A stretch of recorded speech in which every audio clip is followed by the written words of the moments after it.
introduction of late items and no agenda changes. This is a new format that we're attempting at a special open meeting where we're going to go through the quarter review of our town of Osoyoos departments, and this will be reporting both out to council and out to the public. So, Mr. Remenko, I'll just let you make a few opening remarks, please. Thank you. Or ask you to make a few opening remarks. Thank you. Thank you, Mayor Wells. We're gathered here together this morning to go through our business plan. As a matter of public transparency, a few years ago we started a business planning process that tried as best we could to identify within a 3-year business plan the activities that Council wanted the administration to achieve. Within the business plan there are strategic directions, and then what we do is we attach goals and activities to achieving those particular strategic directions.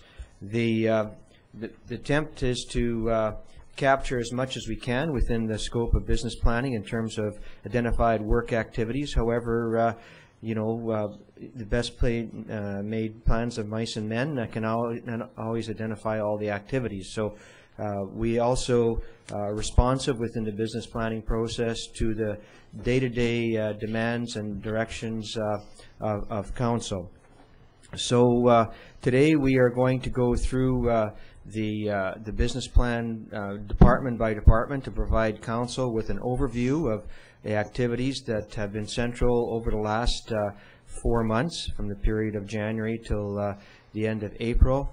And the business plan is laid out in a format not departmentally, but it's very laid out in a key result area format. I've left it to the various directors to provide a format of reporting that they felt comfortable with, as long as they address the various activities. So with that, we can proceed into the agenda, and I think we started first of all with our finance department, because everybody's always wondering where how the financial purse is at. So I'll turn the meeting over to you now. Okay, thank you. And Mr. Zackel, please. Thank you, Mayor Wells. So just I'm going to highlight on some of the items in the business plan from the finance perspective. Under community life, we've got continue to fund museum as a budget line item. That $51,000 was included in our financial plan, and requisition to the museum will be coming in the month of May here. Under economic development, complete annual reporting requirements for Resort Municipality Fund. The financial information for 2012 has been submitted to the province, so they've got all of the year-end data on that. Under community infrastructure, painting town hall.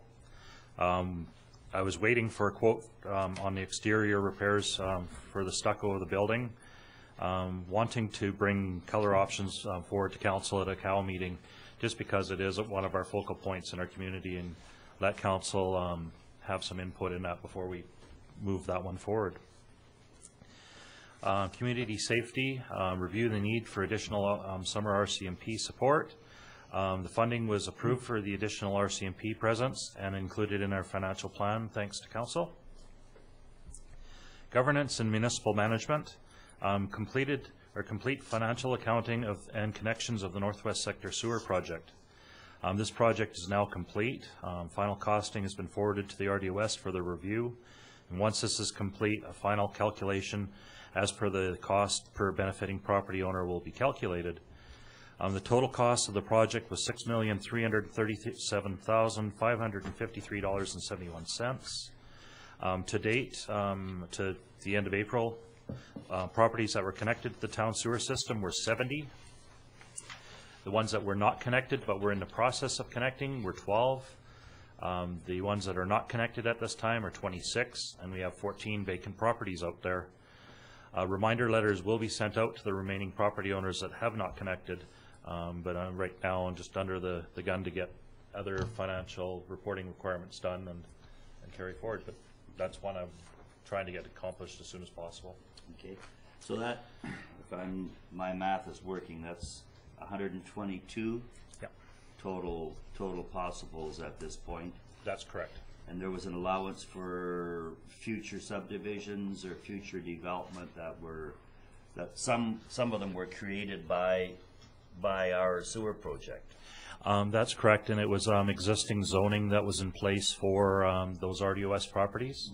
So I think that got built into our policy, whereby there are certain properties that have already been listed as you know, the potential additional connections at some point in time. Right.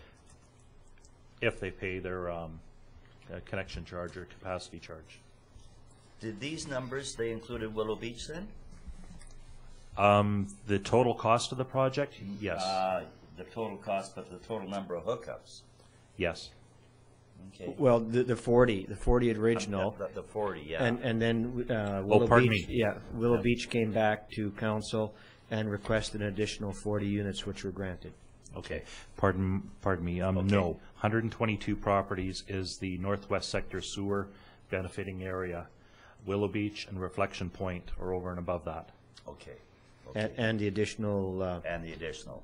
So that's 40, 40, and whatever Reflection Point turns out to be whenever they get their crystal ball working. That's correct. Okay.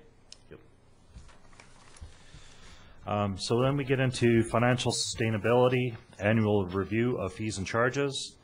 We've had a number of bylaws that have been reviewed and updated and include the sewer rates and regulations bylaw, the water rates and regulations bylaw, the waste management services and regulations bylaw, the sewer connection bylaw, cemetery fees bylaw, and the tax rates bylaw.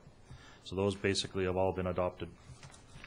Ongoing review of operational expenses. Accounts are viewed on an ongoing basis. Updates are sent out to the directors as requested, and council is to be advised quarterly, which will be also advised today. Explore opportunities of pre-authorized property tax payments and e-filing of homeowner grants.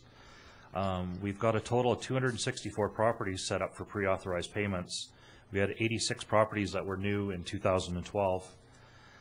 So that program's been working very well for our community, and hopefully we'll have a few more signing up again this tax season. VATM Open, this is the software program that's needed to allow for filing of homeowner grants online, business license inquiries and payments, and so on and so forth. We purchased the software, and it's currently being installed onto our system. Setup, configuration, and training is scheduled for this fall. There was a delay due to VATM converting their program over to the new beta platform, which I'm not too up to speed on. Property tax inserts. Information on property tax insert is being reviewed and updated and will be included in the 2013 property tax notices.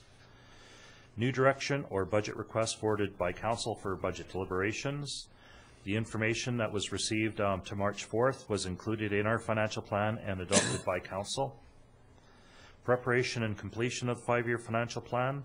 Financial plan was completed and adopted by council on the 4th of March 2013. And I think that's probably the earliest it's been in a number of years. Explore development of a police reserve fund. Council approved $76,800 to be included in the 5-year financial plan for 2013 to establish a police reserve fund. Question, Mr. Zappel, please. Yes. Where did that number come from, that 76? Were we not talking of 100,000, or how did that evolve, please? Originally, it was 100,000 was the initial discussions. What it boiled down to at the end through budget deliberations was, I believe, 50,000 came from reserve funds, and 1% of the tax increase was the balance. So the 1% is the 16.8 or 26.8, pardon me, okay. And the 50,000 was coming from reserves. Okay, so when we came in at that 1 point, what was our final lift there? 1.83%. 1.83. So 1% was going to police reserve, okay. And 0.83% went to assist with operational increases. Thank you. Under organizational development, improve IT systems. A number of items have been completed as per the capital plan, such as workstations that were due to be replaced. Were done. class system, which is the community services accounting system or software system that was updated. The Exchange server has been installed and is currently being configured. Software for the Exchange server, this is what I was saying, was being completed shortly. So Explore e-business solutions. The Exchange server software, once that was completed, we're coordinating the VATM open software on there, and hopefully this is tentatively going to be set up for September running. So on the financial updates to March 31st, a lot of things that we don't have on the go just because of taxes aren't out yet. But so taxes, real property levy, we don't have any revenue coming in yet, but that will be on budget. Taxes collected from other governments, likewise nothing coming in yet, but will be on budget. Taxes collected from utilities, we've collected Eastlink's funds already, and that'll be all right on budget. Cemetery operations, this is currently under budget by $6,774.90 at the time of this report. However, it'll be projected to be on budget. Licenses, permits, and rentals. Recovery from customers' account is dependent upon the capital projects being completed, and some are subject to the developer starting the project. This category also is projected to be on budget. Solid waste management. This is our landfill tipping fees and septage fees and such. Currently under budget by $64,998 at the time of this report. We've thus increased our rates at the landfill, and I think that was what we previously reported on. Development and building services. At this point in time, we're under budget by $22,501, projected to be on budget. We've seen a few increases as far as new development coming in. I think Alana will speak to that later, but hopefully that's going to turn around for us in the very near future. Return on investments, we're right on budget. Donations, account for donations for the splash park. So it's showing that we haven't collected very much at this point in time, but I'm sure that this is all going to be moving in for us in the very near future. Land and equipment sales will be projected to be on budget. Community services facility revenue. Revenues are $4,185 under at this time of this report, but are up from the 2012 revenues that were $10,164 at the same time. Under community services program revenue, we're under budget by $22,757 at the time of this report, but once again, revenues are up from the reported, no, that would be revenues are down from the reported $14,665. Pardon me. Unconditional transfers from governments, we're right on budget. Everything's planned to come in. Conditional transfers from government, everything will be coming in. Borrowing and transfers from own funds, we've got all of the funds in our accounts to accommodate this. Under expenditures, general operating expenditures, general government services, we're right on target for budget. Protective services is under budget at this time by just about $60,000. Transportation services is under budget by $31,400. Environmental health is under budget by $38,400. Public health is under budget by $4,700. Community services is under budget by $36,500. Parks and cultural is under budget by $84,000. Resort municipalities is under budget by $64,957. South Okanagan emergency preparedness is under budget by $223.65. What we'll see in a number of these categories is as the summer starts to get going, a lot more of that work gets done in these areas, so we'll see those numbers tweak. But they're all projected to be on budget, so that we're not worrying about situations. Transfer taxes, debt and reserves is projected to be on budget, and capital expenditures likewise to be on budget. Sewer revenues, under utility revenues, which is our user fees, is projected to be on budget. Capital revenues will be on budget. Expenditures for operating under sewer is under budget by $127,000 at this time of this report. and hopefully that this will be in a good position all the way through the year. This one doesn't fluctuate with seasonal activities. It's fairly consistent. Debt charges will be on budget. Capital expenditures will be on budget. Water district utility revenue. We've just mailed out those water district notices. So all the property owners, actually, we were starting to see some of those payments starting to come in. So these revenues will be on target as well, as likewise with the water utility revenue. Under the water district operating expenditures, under budget by $32,900 at the time of this report. Water utility operating is under budget by $122,000 at the time of this report.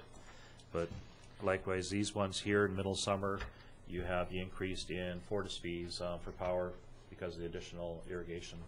So we'll see those go up a fair bit. Debt charges projected to be on budget, and capital expenditures to be on budget. Just a question. Yes. At this point. Where are we with twinning? That's next year that we're approaching twinning? Mr. Romanko, Mr. Zacco, when were we going to dip our toe into that big pond? Water twinning is in our 5-year financial plan. However, because we haven't been getting the additional or any infrastructure funding for it yet, which has been really important aspect of it, it's been being delayed but kept in our 5-year financial plan. At some point in time, council may wish to consider biting off smaller portions of the water twinning to at least get some of it started.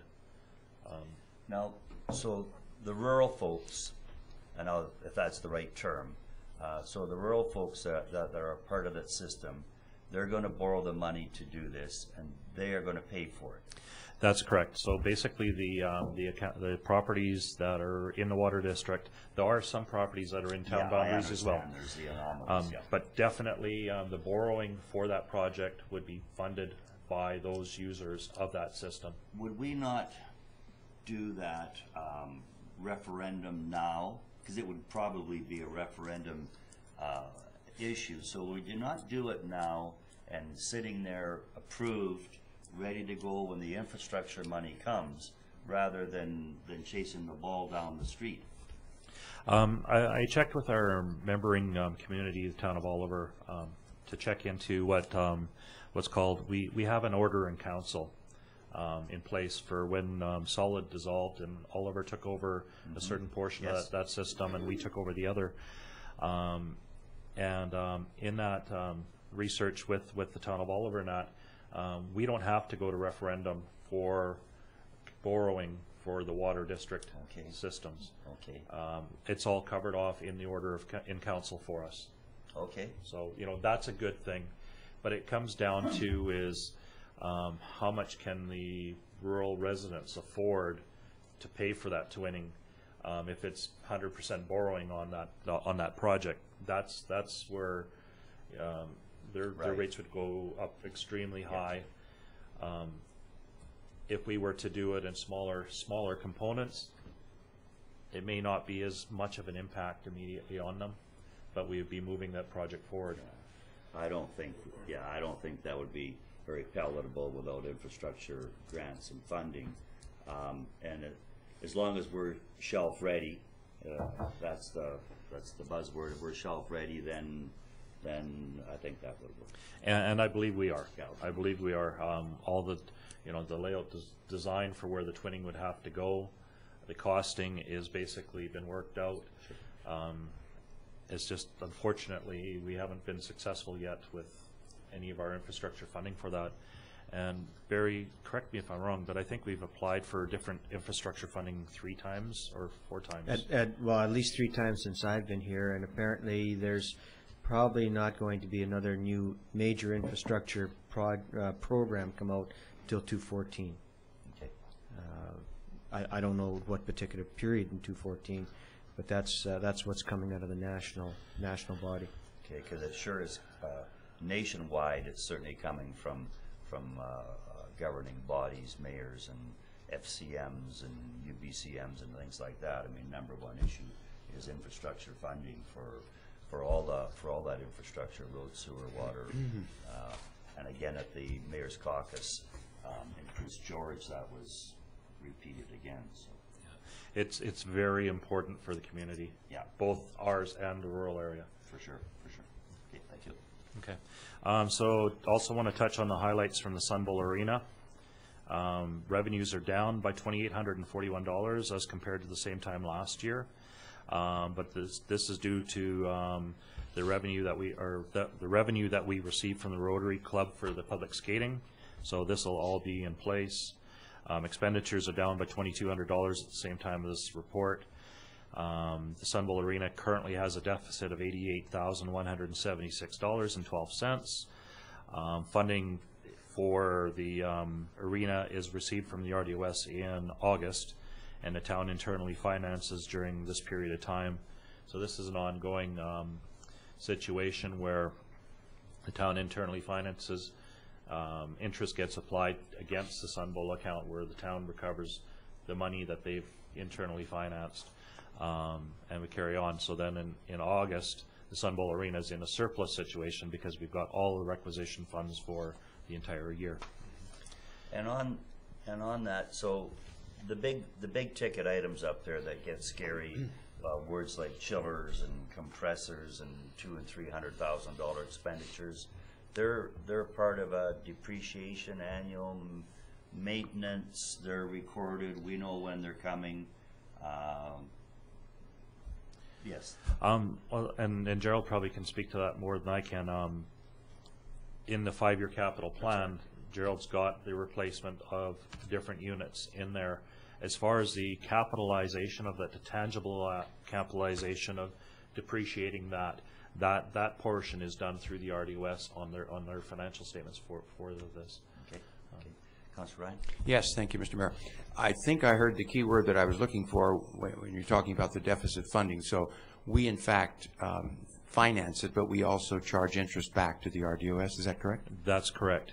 They earn interest income on this fund when it's in a surplus situation, and they have an interest expense when it's in a deficit situation. So it's a totally fair way to have a joint funding between the town of Osoyoos and the rural area residents for paying for this function. So. And that's the report? And that is my report. Okay. Any questions, council? Okay. Okay. Thank you very much. Thank you. Thank you. Great report. Always just sort of brings some issues and questions and a few ongoing concerns to the forefront.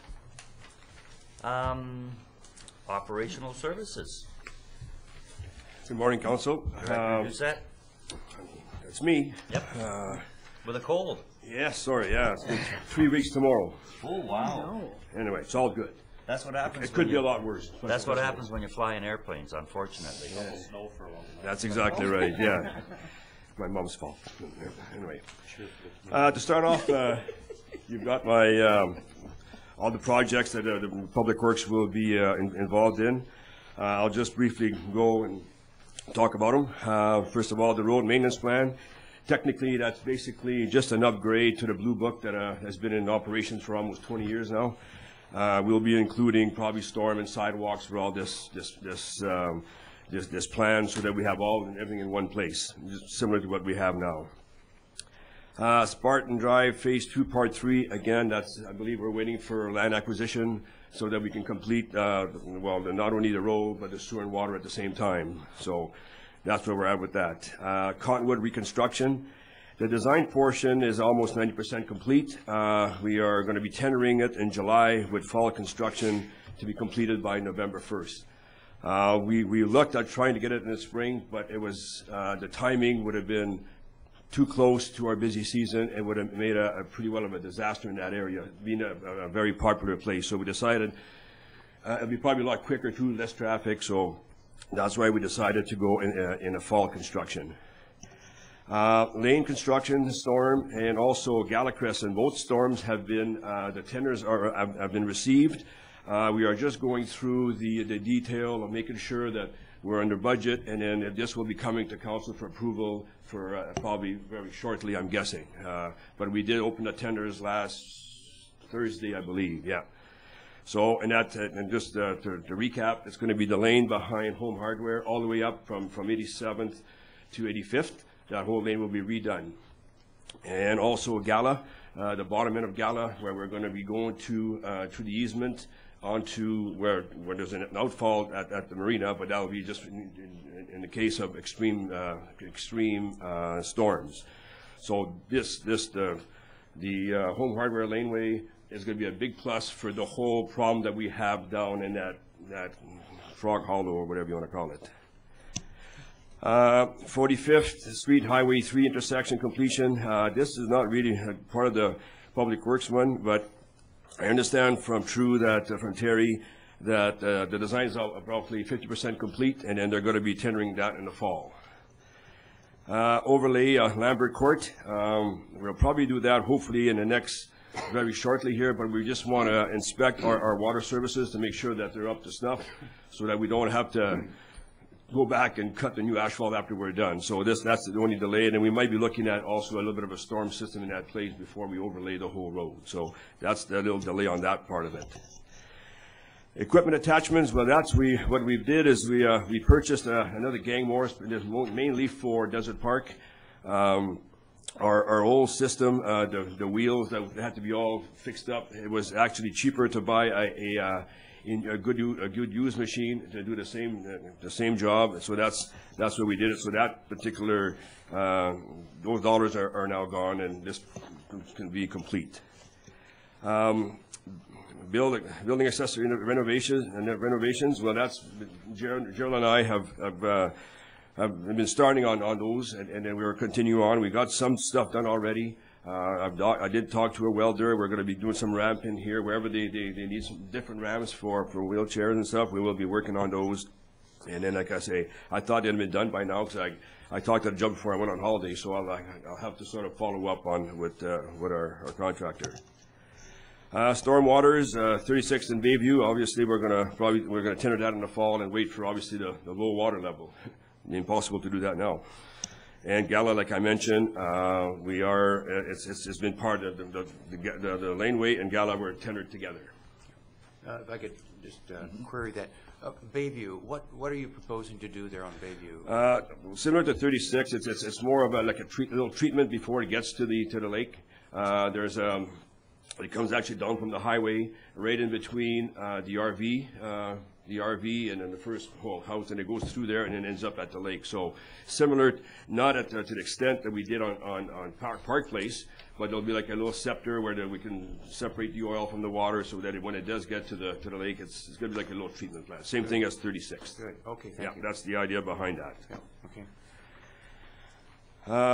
Highway 3 design, that's again as far as storm, and that's going to be a big one. That's the one that's going to be right at the intersection of 85th and the Main Street, and that's we're going to try to collect the water basically from McDonald's all the way to 85th, and then this water will be going again part of our Park Place treatment system, and in case of big storms, it'll go directly into the lake. However, not affecting what the contaminants that are there. That's how it's designed. So that will be a big plus. And then, like I say, we're planning on construction in 2014. And that outfall is that old outfall by the senior center. That's exactly right. So Yeah, that would come back into play for the storm of the century. that's exactly right. There's a big scepter, and from there it actually goes underneath Watermark. There's a huge rock pit underneath Watermark that takes care of most of it. And like I said, in extreme storms, it basically bypasses the contaminants and it goes into the lake, just so that there's no backup on Main Street. Questions? Oh, sorry. Thank you. I just wanted to ask one question about diverting the water right on 85th. How is that going to be accomplished to stop it from going? What's going to happen is there'll have to be like a bulb put out onto the road, and that could probably be a combination of two things. One, as you know, the crosswalks on Main Street are a little dangerous right now, and there was always been talk of putting some bulbs out to shorten the walkway distance, and that'd basically be an area where the water be contained. And it'll probably be about maybe rather than one catch basin, there'll probably be a series of them. and then, like I say, to stop it from going around the corner. And no Ministry of Transportation funding on Well, these whatsoever? it's their road, my understanding it's their storm, but it's up to us to fix it. I don't get it, but anyway, similar to the one that they built on Main Street on the east side, where that big pond happens all the time. Yeah, well, they built it, now there's a problem, so it's our fault, so we're gonna have to go fix it. Okay. Don't get it, but that's the way it goes, unfortunately. Yeah, exactly. The landfill, this is the final cover, that's an ongoing thing. We're going to be tendering that this summer, and then we're going to create obviously more room at the existing face and to fill the final cover. At the same time, what we'll be doing also is our septic fields. They need some rehab over the years. They got somewhat contaminated, so we're going to dig those out, replenish them, and like I say, we'll do that at the same time. Right now, like I say, even the Willow Beach area that was designed for that is actually almost dry as well at this point. So I think once we get the four going, it'll be a lot easier because we can rotate a lot faster, drying them a lot faster, and then you won't get the as much smell and everything else. So it'd be a plus for everything. Yes, the scale display, that was. I have to work on that. We just have to order. And when you get on the scale, the people are supposed to see what they weigh, sort of thing. not a good thing for some, but anyway, that's the way it is. And it was the Ministry of Weights and Measures. That's what it was. Thank you. Yeah, they came in and they recommend that we do that. So we're gonna follow up with that. They didn't recommend us, they told us. Oh, well, strong recommendation, I guess, yes. Question here, please. Sorry to jump in again, but Nope. regarding the landfill and the scale area that we have there right now, and the person that sits in there, I think we tendered that out, and there was a little bit of an over-budget situation that happened there. Is that up for review soon, or what process do we go through? That's in the operations is more on my side. The scale house contract is up in August, so we'll be retendering in June. Okay, thanks. I've got here also, there was talking about, I guess, a buffer zone. That would be by the septics, and I'm not sure where we're at with that, what our council is expecting to be done there. So that's why I got a question mark. I'm not sure if it's going to be trees, or I'm not sure what that's what it was. Okay. Now, is that a goal, or is that? Yep. Okay. All righty. We'll start working on that. And again, I don't know if we want to revisit that or not, but if the visual is basically gone away. Yeah, with the fence with the slots in it. And stuff like that. And if the odor is under control,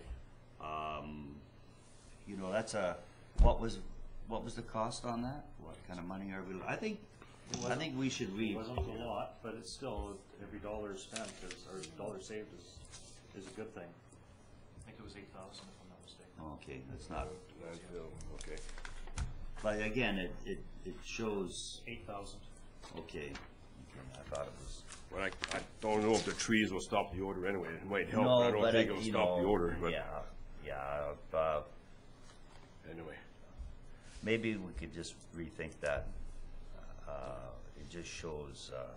So the question mark is proper. It shows some good governance, I think, to see whether some of these things, as they're approaching their triggering moment, if they have changed, whether they could be just revisited and just to go, yeah, okay, it's a workable approach. So is this something you want us to bring back to council for redirection? Well, I'm not.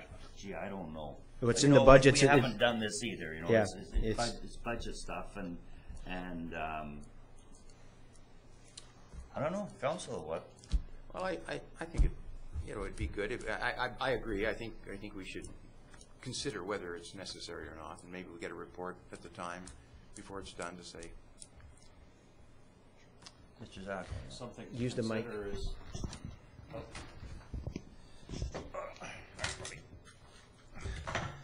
Something to consider is is see how it goes in the summertime. I mean, yes, we're waiting for something to happen instead of dealing with it before it happens. But with the improvements that have been made out there already, that could give council's direction after the summer's over to see if this is something that they do wish to carry forward. Basically, all we would be doing from the financial perspective is delaying the project and reconsidering at a later date if we are going to continue it or just remove it. You know, because about the only tree you'd put out there would be pyramid cedars, and they're just such water sponge, anti any sort of water conservation. So if you were going to use those, well, then you're opening up that door. And if you're not going to use those, you're certainly not going to have any off-season decorative component to it, or being able to hide anything there, because all the other trees that you'd use would be deciduous. So I just think it might need you know, we shouldn't be spending those kind of dollars. Let's just make sure we get it right. All right.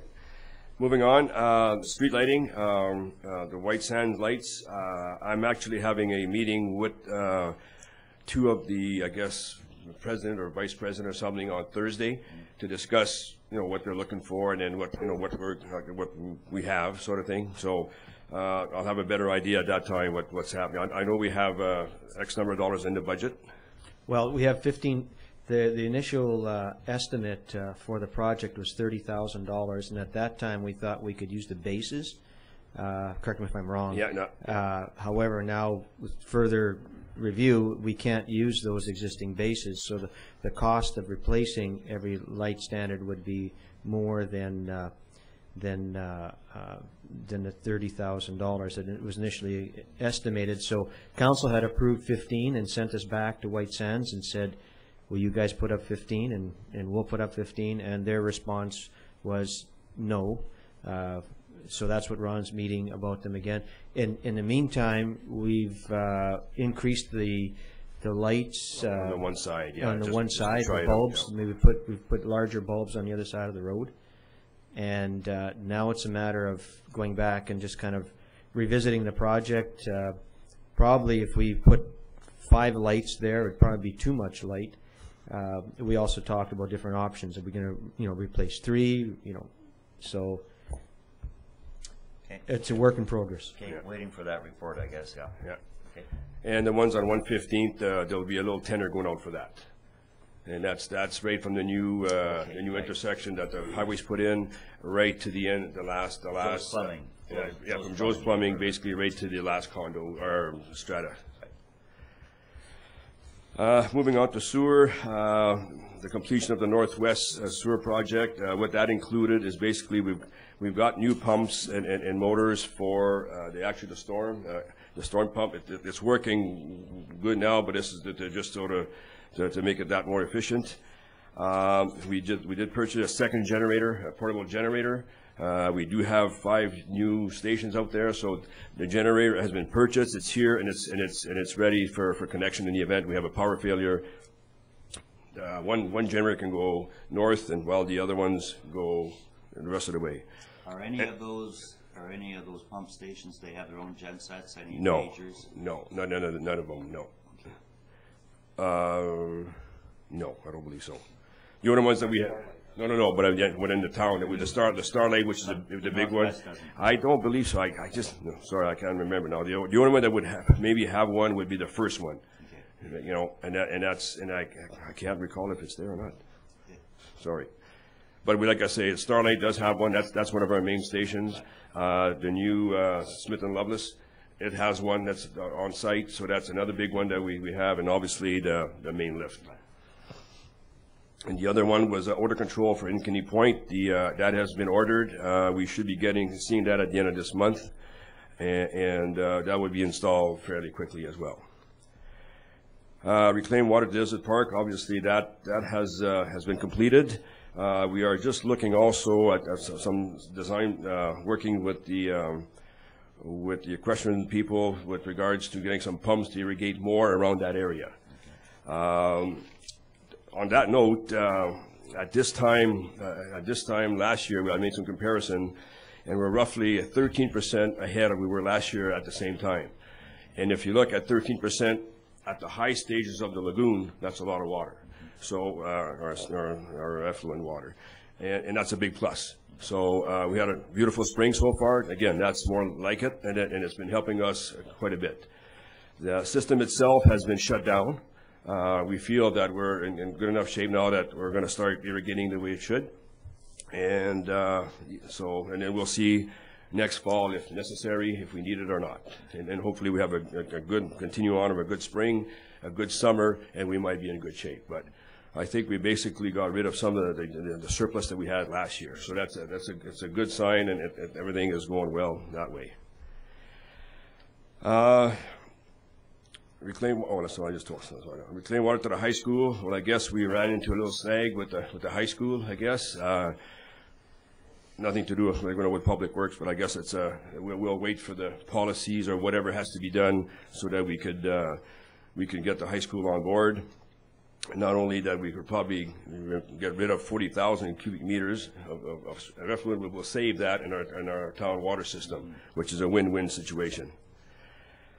Spartan Drive, same thing as the road. We're just waiting for that. The force main, I think it's more than 60% complete. It's more like probably 80% complete. All the easements that we require are getting into place, so that we're going to be probably ready to tender this out in a couple of weeks and get the project on the go.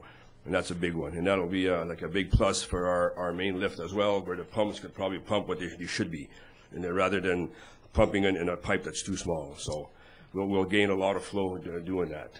When are we in the plan? When are we moving for the branch, the effluent water to the airport? Well, that will be part of this. There's no doubt if it goes to the high school, the pump station that is there will be ready to go to the landfill, I mean to the airport, and probably the following year. What happens if it doesn't go to the high school?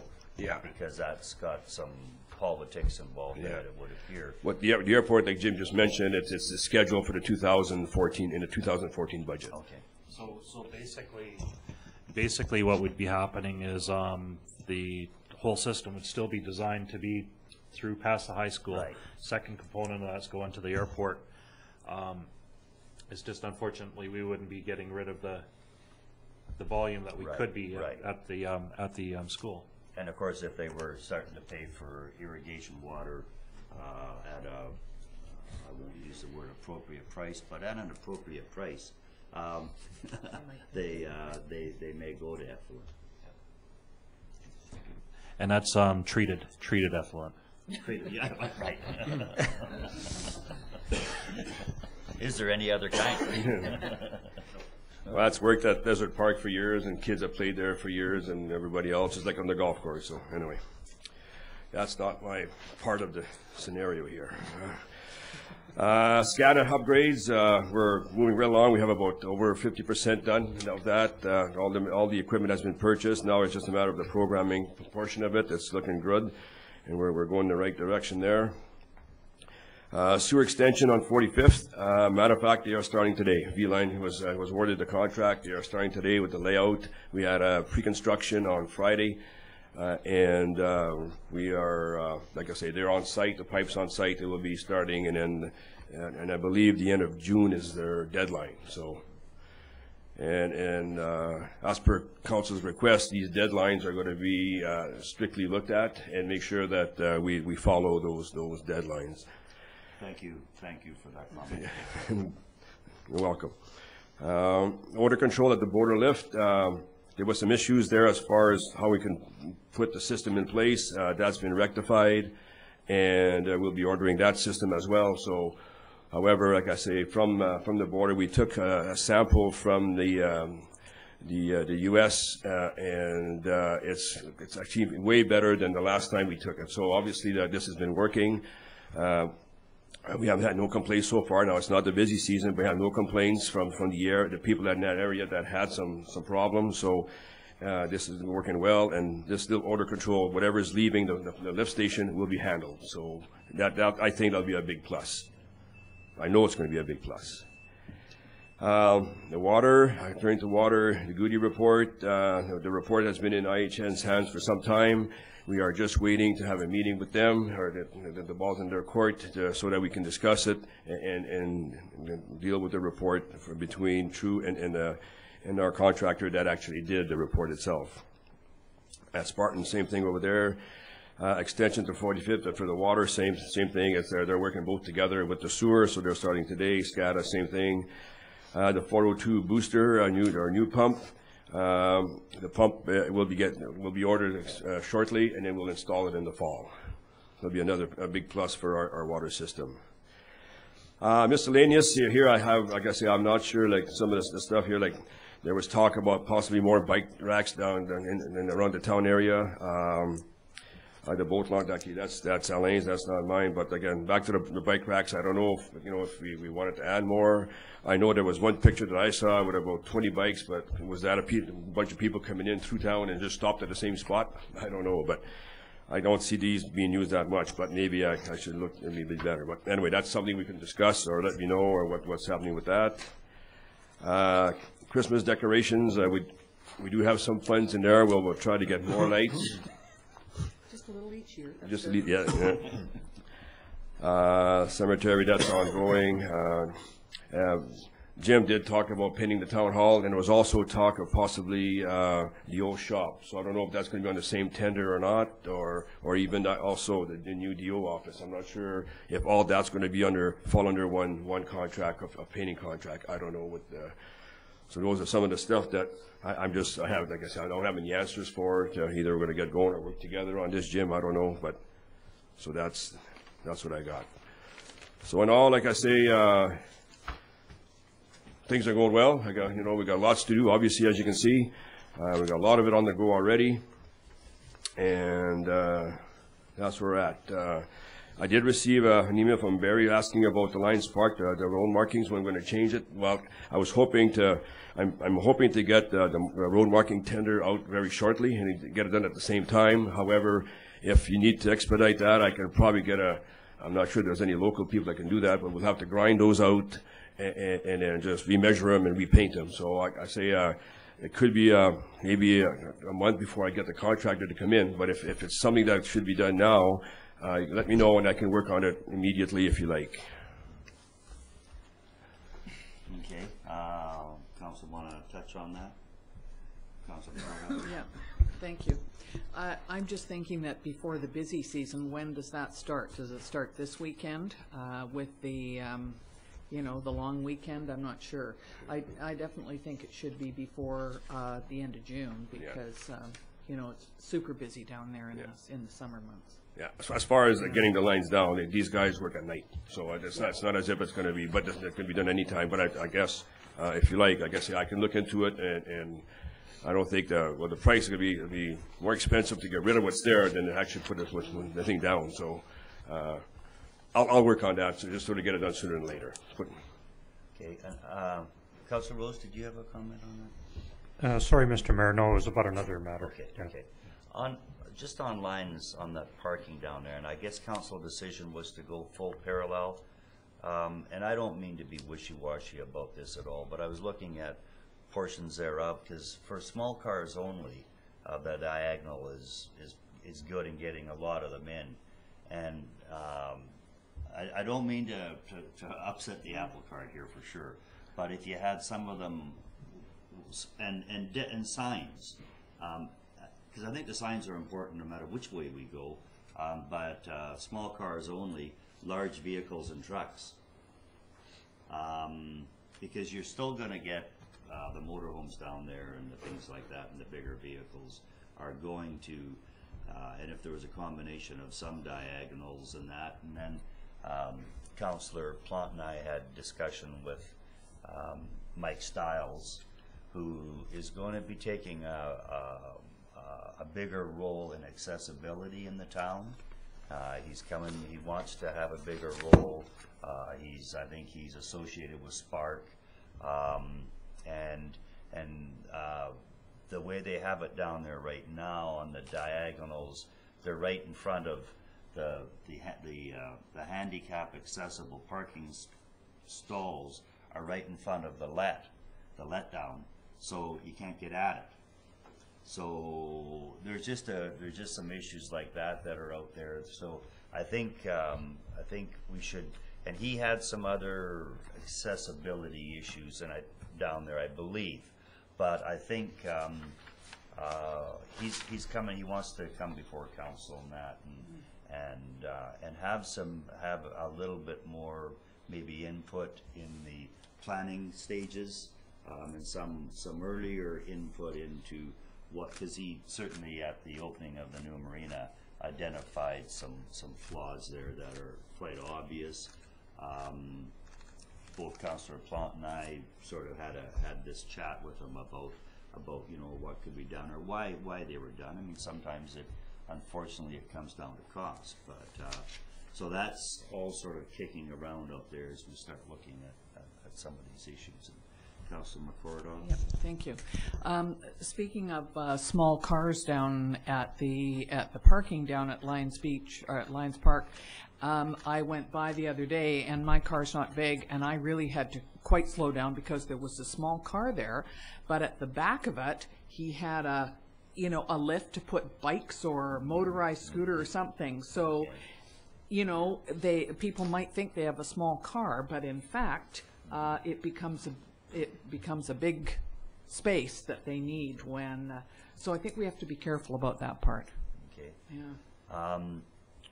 Just while we're looking, going down 92nd Avenue, we have that sort of an informational sign but it's sort of small and a lot of detail on there. I really would think that we would need a do not enter, no turnaround, caution, like a caution sign, no turnaround, no exit, because there is no exit. The exit is back the way you came. No exit, no turnaround, because I think we're still going to get some nightmares down there when we get some of our visitors coming to town. But that's just me, and that's your department. So that's just noticing that, and I get a little bit of feedback from people. Councillor Rhodes. Thank you, Mr. Mayor. Mr. Doucette, or Director Doucette, can I go back to the stormwater situation and some comments you made about our relationship with our friends at the provincial level? And, when we run across these construction and or design flaws with some of these projects that we're burdening our taxpayers with, fixing and repairing those errors and mistakes, is there not a method for us to challenge that decision? That stormwater project that we were talking about, it's going to be a significant funding challenge for us. Those other ones that you mentioned about, the ponding and the collection of waters, all related to storm stuff and us having to pay for it.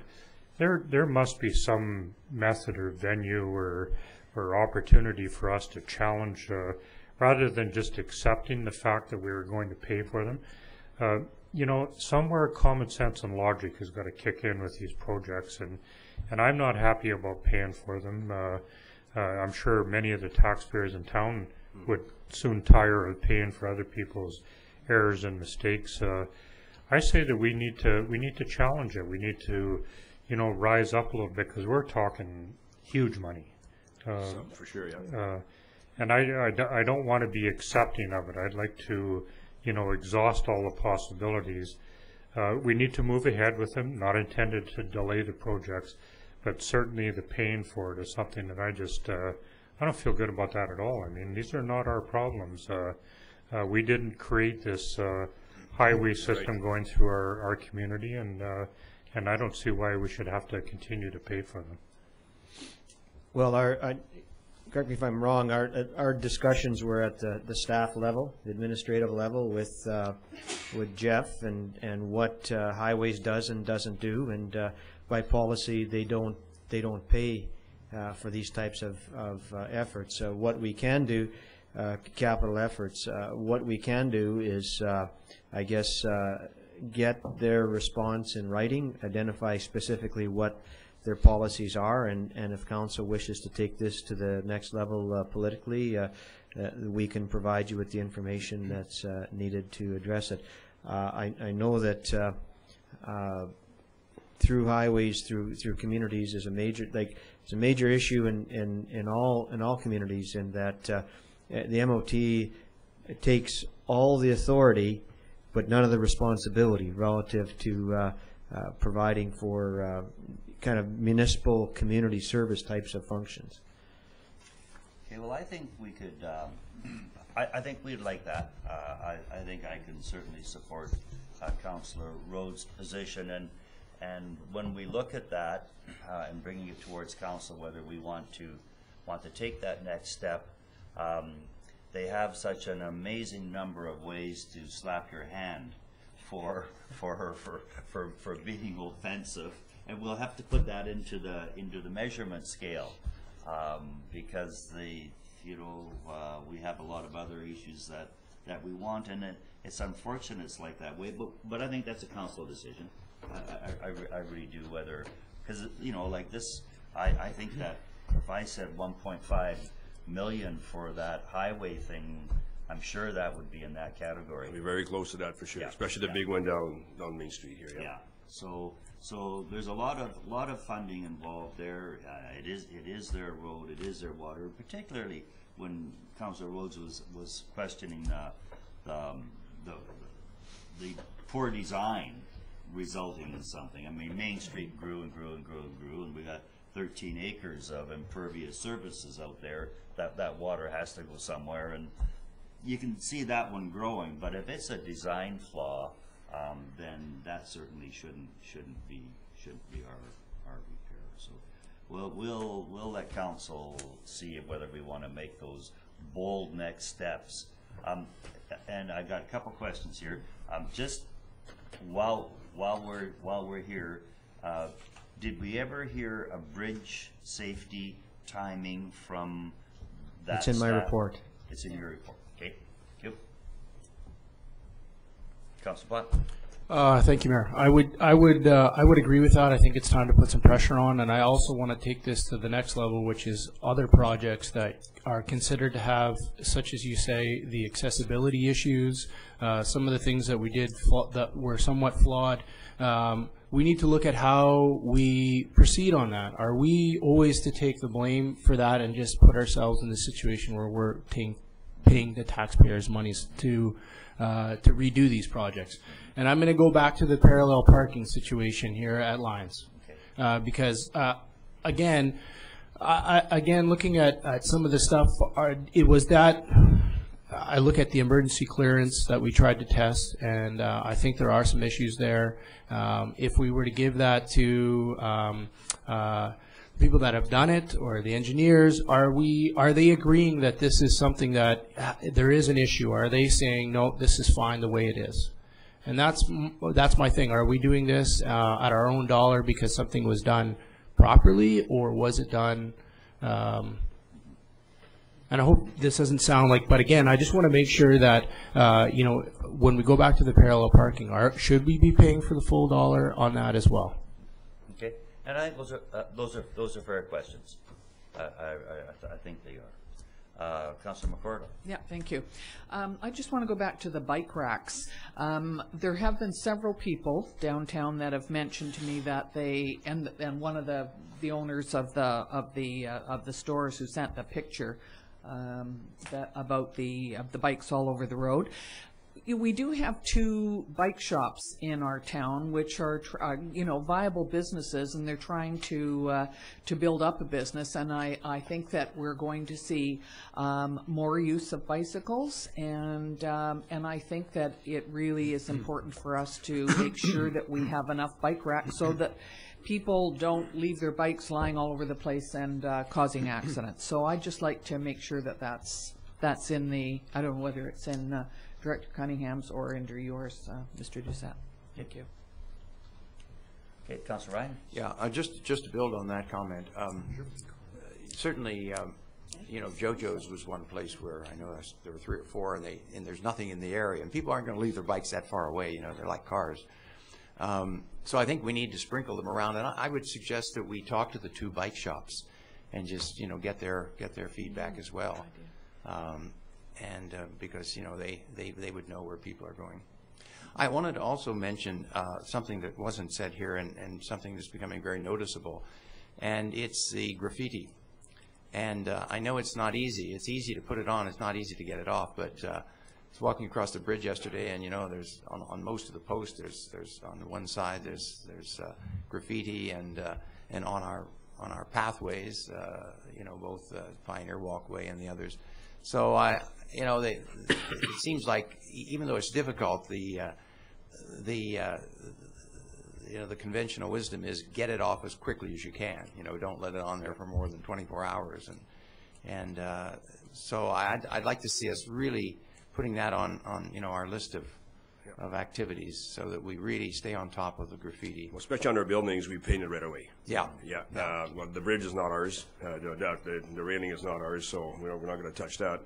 You're not going to help us with the storm. I'm not going to help them with everything. Yeah, no, else would for that. Yeah. But yeah, no, we've tried. I know Pioneer Walkway, when they do it on the bricks, it's pervious. Other than removing the bricks and then replacing them, that's almost the best you can do with that. You can't paint them. Yeah. But on our buildings, like I say, we try to do the best we can with that. And like I say, we went the next step, especially our new washrooms. We went to that extra special coating that just like walks right off, and which is good. Yeah. And we also had, in the last couple of weekends, I don't know if you noticed, some kids around picking papers and weeds and all that. Well, those are the kids that were caught, did our graffiti. And that was part of the restorative justice. That's exactly right. Mm-hmm. Yeah, so good. That's good. I think they gave us 3 full days of 8 hours or something like that, 6 hours or whatever. So they were exposed to the town, helping us, like I say, picking weeds and stuff. We thought we were going to get them to paint, but we thought maybe that's not a good idea. So, well, no offense to that. You can start in your old shop. Yeah, that's exactly. That's right. Yeah. And we know that. I guess they did okay. So anyway, we got something out of it to a certain extent, and hopefully the kids, and more importantly, got something out of it. Like, you know, tried to respect their town a little bit more. So, and I think that's the idea behind this. And kudos to the RCMP and their system to have done this. So. Okay, moving on, all questions answered? Yep. Okay, thanks for that report, Mr. Doucette. My pleasure. Switch. I'm fine. Okay. Into our planning and development. Okay, no problem. Yeah. Director Cunningham, please. Okay. Good morning, Mayor and Council. Just want to describe some of our highlights this year in the Planning and Development Department. Starting with management, I want to say a few brief things about business planning. For the second time, we've broken down the town's business plan and put that into an annual departmental business plan, and then I've further broken that down into staff plans with timelines and their individual responsibilities for each major milestone event. Proved to be very useful last year, and this year we've already had occasion, after reviewing the work that we have done and the work that we haven't done yet, to change around some of our priorities between staff, and especially with the intent of finishing off Southeast Metal Art, which is a priority for us, and also starting the Parks and Trails plan and the downtown parking study. As far as committees are concerned, I'm a member of 5 committees, but I just want to focus on one of them at this particular meeting, and it's the Capital Projects Coordination Committee.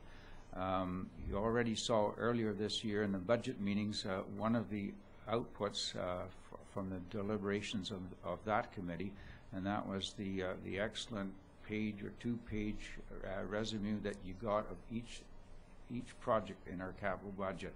I think that worked out very well. It gave Council a very good impression of the scope of the project, that they were going to be voting the monies for, some of the difficulties and some of the challenges and timelines that we have to confront over the coming year. The other thing that I should mention, and this is something which we want to get going this year from that particular committee, is to set up design review meetings. This is something which is done very regularly in larger municipalities, and that is when you're talking about the formative design stage of a project, you have all the people that are involved sitting around the table. So quite typically that would be people from the planning staff, it would be Ron, it would be the engineer, and I think that in some of our projects in the future, we should be asking Mr. Len Stiles if he'd like to attend them, so that the accessibility issues are dealt with directly at the beginning, at the design stage, rather than having to go and do fix-ups afterwards.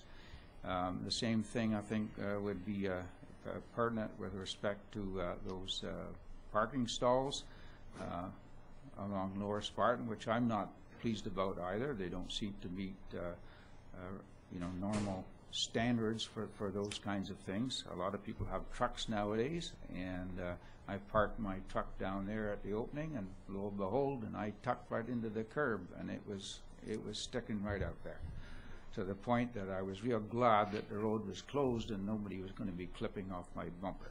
So those kind of things have to be addressed early in the process, and we need to have good quality designs that meet everybody's needs, and in some cases, if we're having to go back and do it again, save money. Okay, turning to planning, the Southeast Meadowlark Area Plan.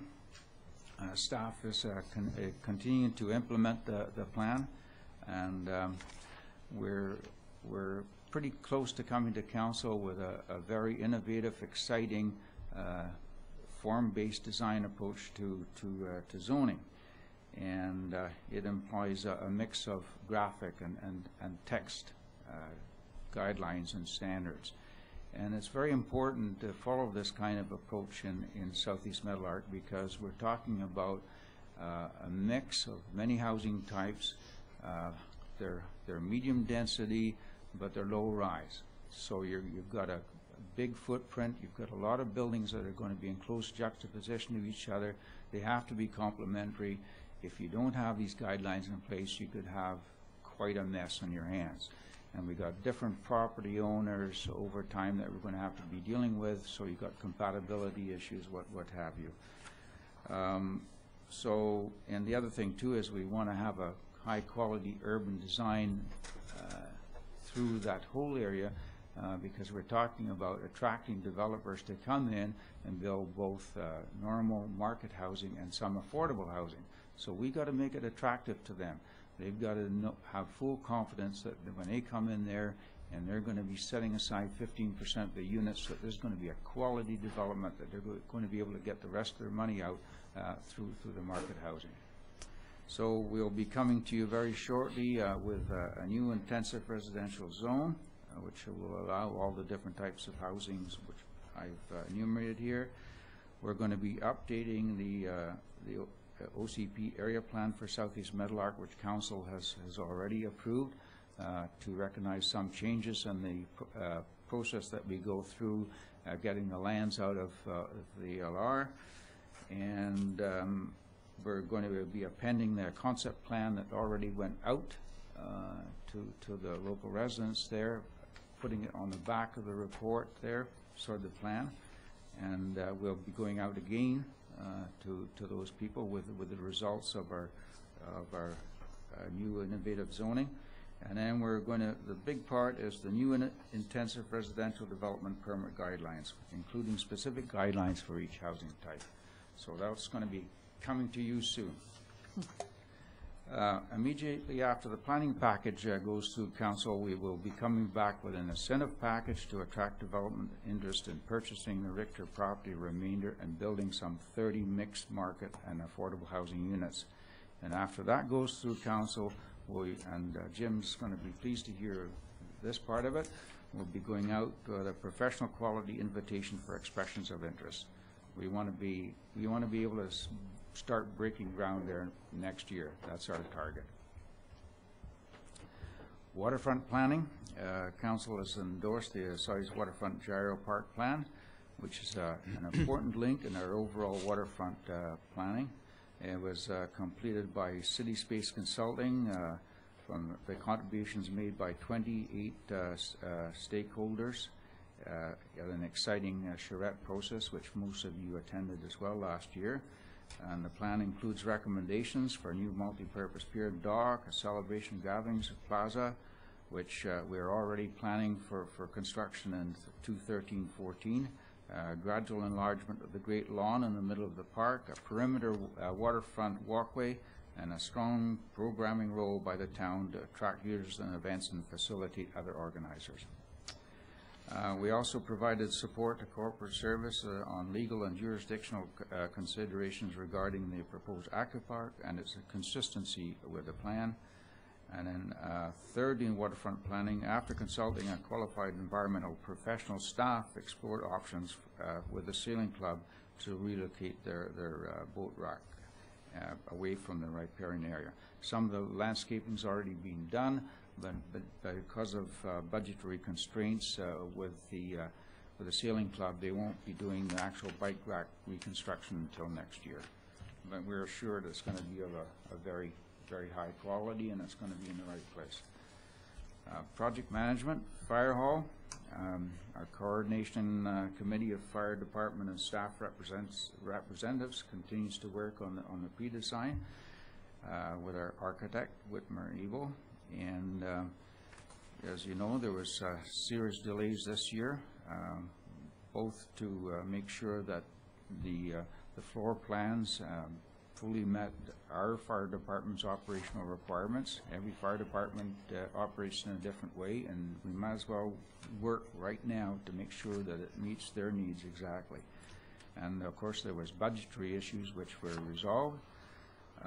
So the proposed facility has a floor space of close to 15,000 square feet, and includes 4 double equipment bays, a tower, a large dual-purpose meeting room, and QEC with a OEC with a kitchen, and many other provisions, workshops and training areas and so forth. After the pre-design is complete and approved by council, work will proceed immediately on the final design, so it's ready for council's choice of holding a public referendum between the May long weekend and June 30th. 2014. 2014. Okay. Just so it doesn't scare us. Thank you for that. I could have got 2 long weekends off. Okay. Marina implementation. Mr. Cunningham, Yes. There seems, if you were just going to read these all, are you? There seems to be a lot of words there. Yeah. And council can. Oh, when I council can get read down if to you wanna that, hit the I'm going to highlights gloss over, okay. yeah, Okay. the highlights, yeah. Thank you. All righty. Yeah, I'm not going to go into all those dirty details on the tables at the end. Okay, thank you. The marina implementation, well, we or most of us were at the opening on Friday, and I don't think we need to say too much of that. Great success, and as usual, we've leased out our share of marina slips completely. We also leased out the space in the marina washroom to Osoyoos Marine, both for the payment of some monies on their part, but they're also going to be taking out quite a lot of responsibilities associated with the marina. We also installed hinge ramps to the boat launch to increase its wheelchair accessibility, and from talking with the And safety. thanks for that. That was Yeah. nice to have a couple of ticks on our side of the ledger. Yeah, and talking with Mike Stiles, there may be more things that we may be doing in the future. Advised council on that angle versus parallel parking.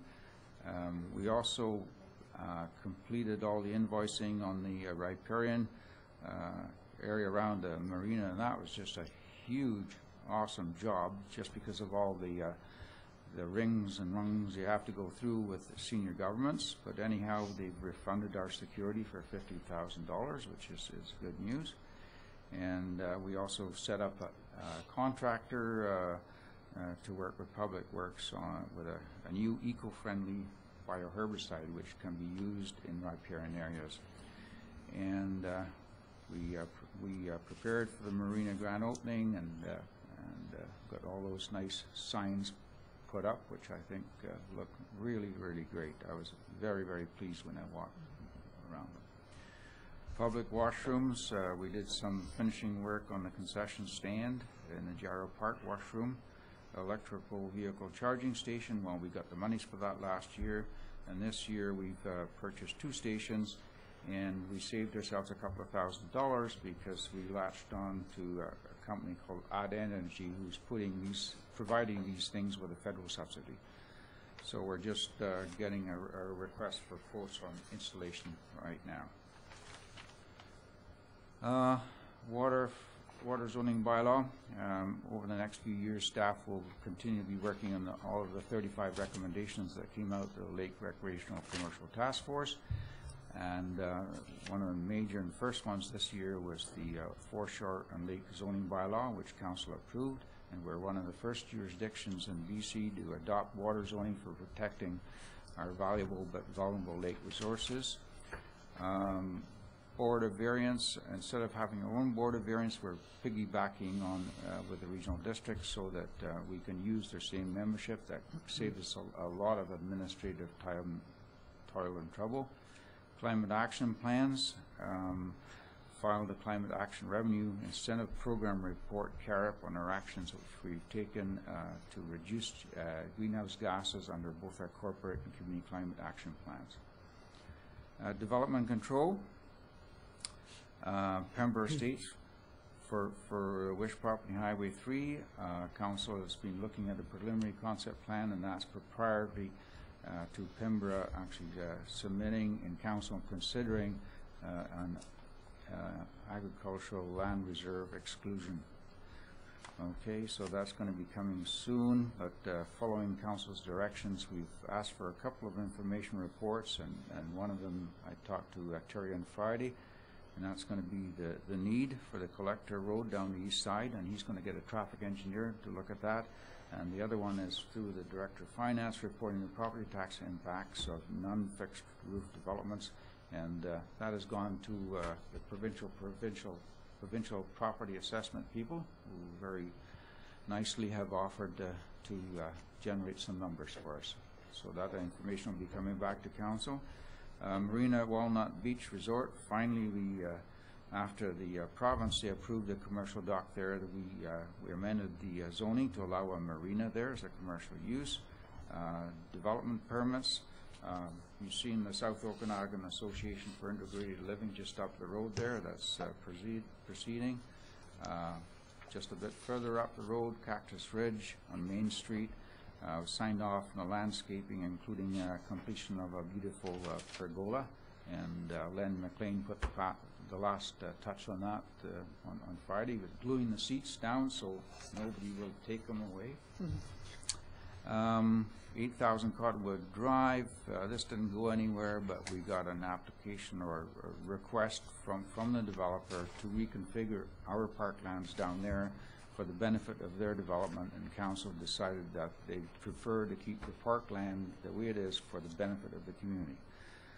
Construction, building permits. I'm not going to go into too much detail, but we've got $1 million so far, and according to our building inspector, there's more and more interest in building this year. We've made, large number of on-site building inspections. One thing which took up a lot of Neil's time this year was educating local contractors and designing on implementing the new 2012 BC building, fire, and plumbing codes. So a lot of people have been coming in and asking them questions about that. Very knowledgeable in all the areas. Since last year, Neil took over the fire inspections, and that continues. He's done 67 of them already this year. Sewer hookups for Northwest Sewer, and we started on implementing our sign bylaw. We've got 3 permits down here, and since I wrote this, we've got another 3 we've issued, and then we've been going around the community and very nicely talking to people about the prohibited signs that they have and our desire for them to be removed, and everybody has been very, very cooperative that we've talked with so far. Business licensing, 38 million, well, almost 39 million, and then, sorry. We wish. Yeah. Million would be Yeah, I was nice. hoping that was, Very, very you'd nice. forgot the million. That would be good, eh? Doubt Vancouver has that. Okay, we did a lot of work with the mobile food vendors, as you know, and I won't go into the details of that, but each one of these takes up an incredible amount of our time. And we do follow-up inspections on business licenses, on safety issues, and then lastly, the website, Brianne and Phil participate in the Town of Osoyoos website committee, especially on the planning and business components. So, open for questions. Great.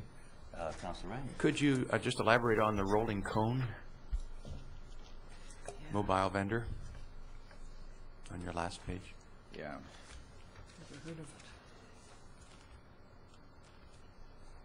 Okay, so he's not on a park, so he's able to operate from any street, but he's not able to operate from the downtown because there will be too much direct competition with the existing restaurants there.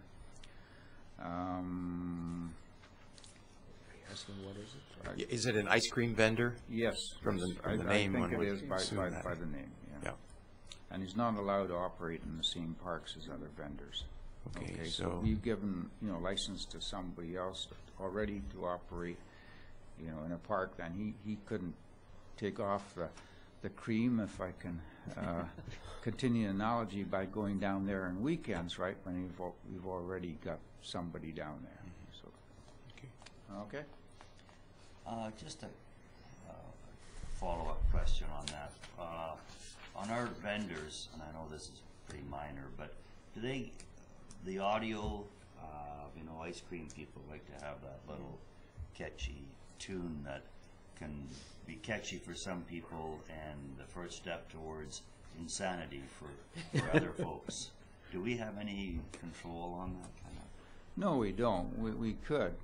To be honest, I've only received one complaint since the time I'm here, and I wouldn't take one complaint too seriously. I fond memories as a kid, waiting for the thing to come around our corner. You could hear it a quarter of a mile away and think, get ready for it. I think it would be a shame to see that disappear, quite frankly. Okay. Yes, within reasonableness. Within reasonable, as long as they're playing nice Twinkie tunes. If they start putting out hard rock or something, that would be different. 3 in the morning. I'll just relate being on a beach in Mexico with a little handhold, one of those little tub carts with a 12-volt battery and a player and a continuous tape for about 12 hours a day.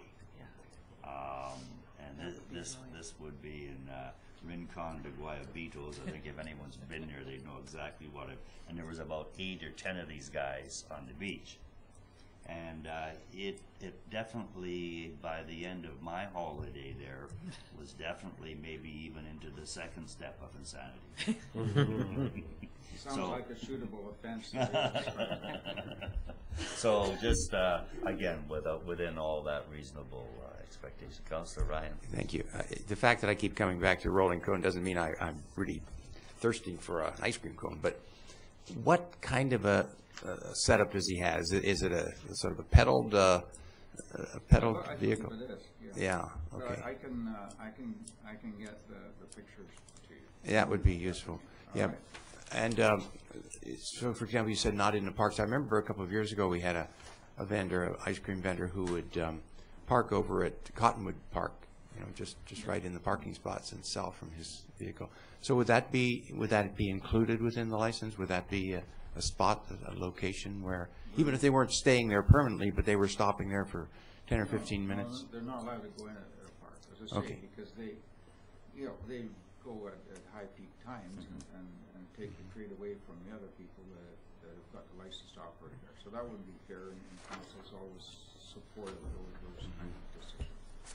Okay. Okay, any other questions? Okay, hearing none, we'll go to Corp Services and Director Van Vienen. We'll go. Oh, I'm actually not on there. Oh, okay, sorry. Community Services. Thank you. Thank you, Mr. Mayor. What I've done, I just prepared some reading notes. I didn't have a formal report. I just updated the quarterly report in the business plan itself, and I'll go through these quickly. So in terms of the items, continue to operate the Sonora Center at continuous service levels.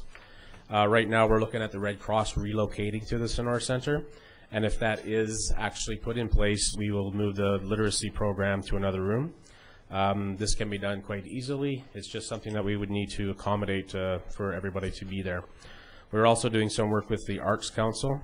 We have some money in the budget, I think it was $17.5, that they were providing to do some upgrades to the stage, which included the side curtains, upgrading to the lighting, and the refinishing of the stage floor. In terms of the arena, operating at the current service levels, right now the arena was shut down last Monday, and before the close, we actually had a very good influx of rentals. That was something new for this year, and it was actually a pretty good rental.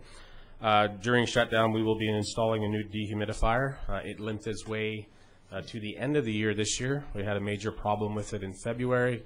It was on our capital budget plan to do. It was tendered out, and then since then it got pushed up and bumped to get in place ASAP. And also the arena guys are really busy with the soccer fields and the ball diamonds at Desert Park and at West Bench. In terms of our playing fields, keeping it at current levels and standards, we had listed the dog park, the new dog park at the West Bench. This year, in terms of our capital, we have a centralized water station, compost bins, and possibly some form of shade structure. We will also be doing some work on the BMX track. And we have been working with some volunteers to do that work. I think the budget for the dog park was in the vicinity of $8,000, and we've been working with Jody Hoffman and Councillor Rhodes, and also the BMX track was $5,000. In terms of Desert Park, right now we're in the process of completing the tear out. Until a final decision is made on Desert Park, we'll find out to see what we do. The races identified for this year, June the 15th and August the 31st, will proceed. And if a decision is not made to make the repairs, we will see what we can do with Stutters and with our insurance company to proceed. In terms of planning and delivering community events for community livability and sustainability, we had a few events that include the toy recycling drop-off, the compost program that we're doing with the RDOS. We've actually do 1 or 2 per day, and it's actually going pretty good. And we are working with Cactus Car Jalopi's event with JF and making sure that that's in place, and going to be more bike rides and cars and sunshine. That's what I've been told. Our Memorial Bench program, and most recently we did Move for Health Day on Friday. I know there was a few council members involved with that. Increased awareness for our trails and for visitors. We just completed a trail map, and we have that in distribution. We've worked with True to get this in place, and we've included everything in date from our new dog park, our new swimming areas, which will be changed accordingly once we get some of those things in place.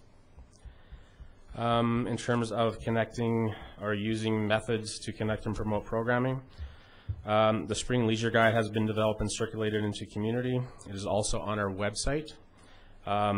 We also include now paid advertising, which assists in the recovery of the actual guide itself. And we do all this in-house. It's mostly done by our program supervisor, formerly Sarah, and now Kyler. And this is done three times a year, and we do a 4th publication, which is a smaller one for the summer. We also use a different program called NDesign. In terms of our Outback Events Agreement, we haven't formally done any formal thing with Outback Events. We're not sure that they're coming back this year. They would normally book well in advance, and they haven't booked anything to date.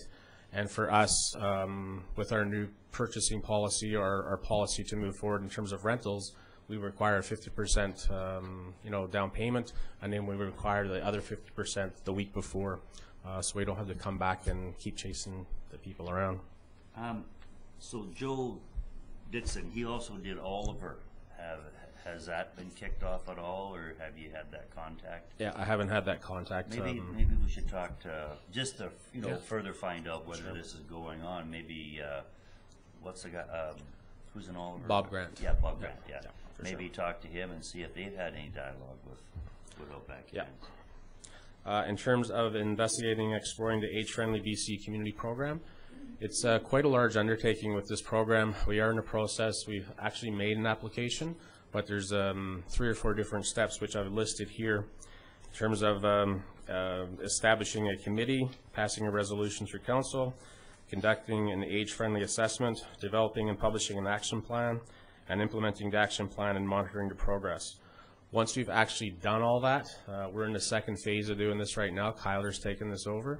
We can apply for some age-friendly grants through the province. Continue to provide volunteer groups with activity setup assistance as resources can support. New program staff will review our current special event application and strive to make it easier for staff and the public. To date, we've actually made no changes to the special event application. What happens now is it's on our website. Anybody who wants to do a special event application will fill it out, pass it forward, and we distribute accordingly to Public Works, Bylaw, Finance, etc. And I think we can make it a little bit easier for the public to do that. We just want to make sure when they're using our facilities that they have their proper insurance in place, and if there's anything in terms of rental, financial assistance and stuff like that, we inform them or let them know that. How's Kyle DeMello do? Kyler? Oh, no, you mean Kyle DeMello? Yeah. Everything's on board, especially now for the Cactus Car Jalopies. Okay. We do have their insurance and working on it for July 1st. I'm sorry. Excuse me. Mr. Cunningham and I were talking the other day about special events forms, and it was suggested that the new sign bylaw be included in the special events forms so that people would know what signs they could put up and that they couldn't. Okay. So I think that was something that was on his agenda to do. Thanks for bringing that forward. Okay. In terms of the Joint Recreation Commission, we are on track. Council did appoint 3 members to sit on that committee, and we still only have 1 person from the regional district.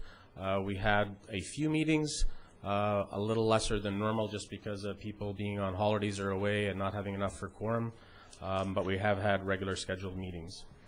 In terms of delivering the grant and aid program, this was a new item given to community services this year.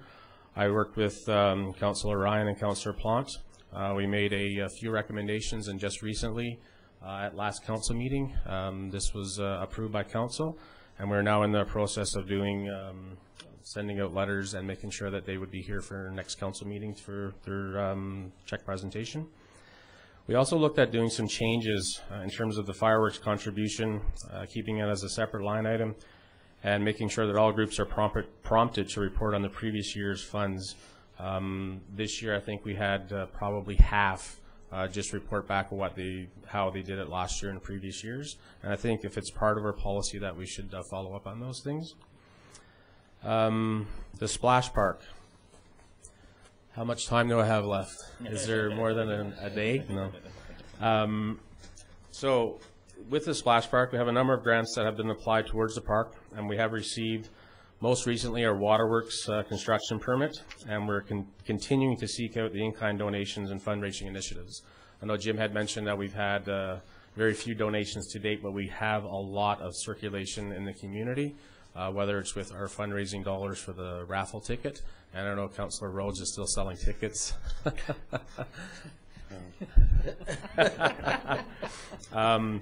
Last week I just had a meeting with Terry Underwood with True, and this is something that could happen in terms of, you know, a very short turnover for our park if our fundraising dollars are in place. So now it's really, really important to make that happen.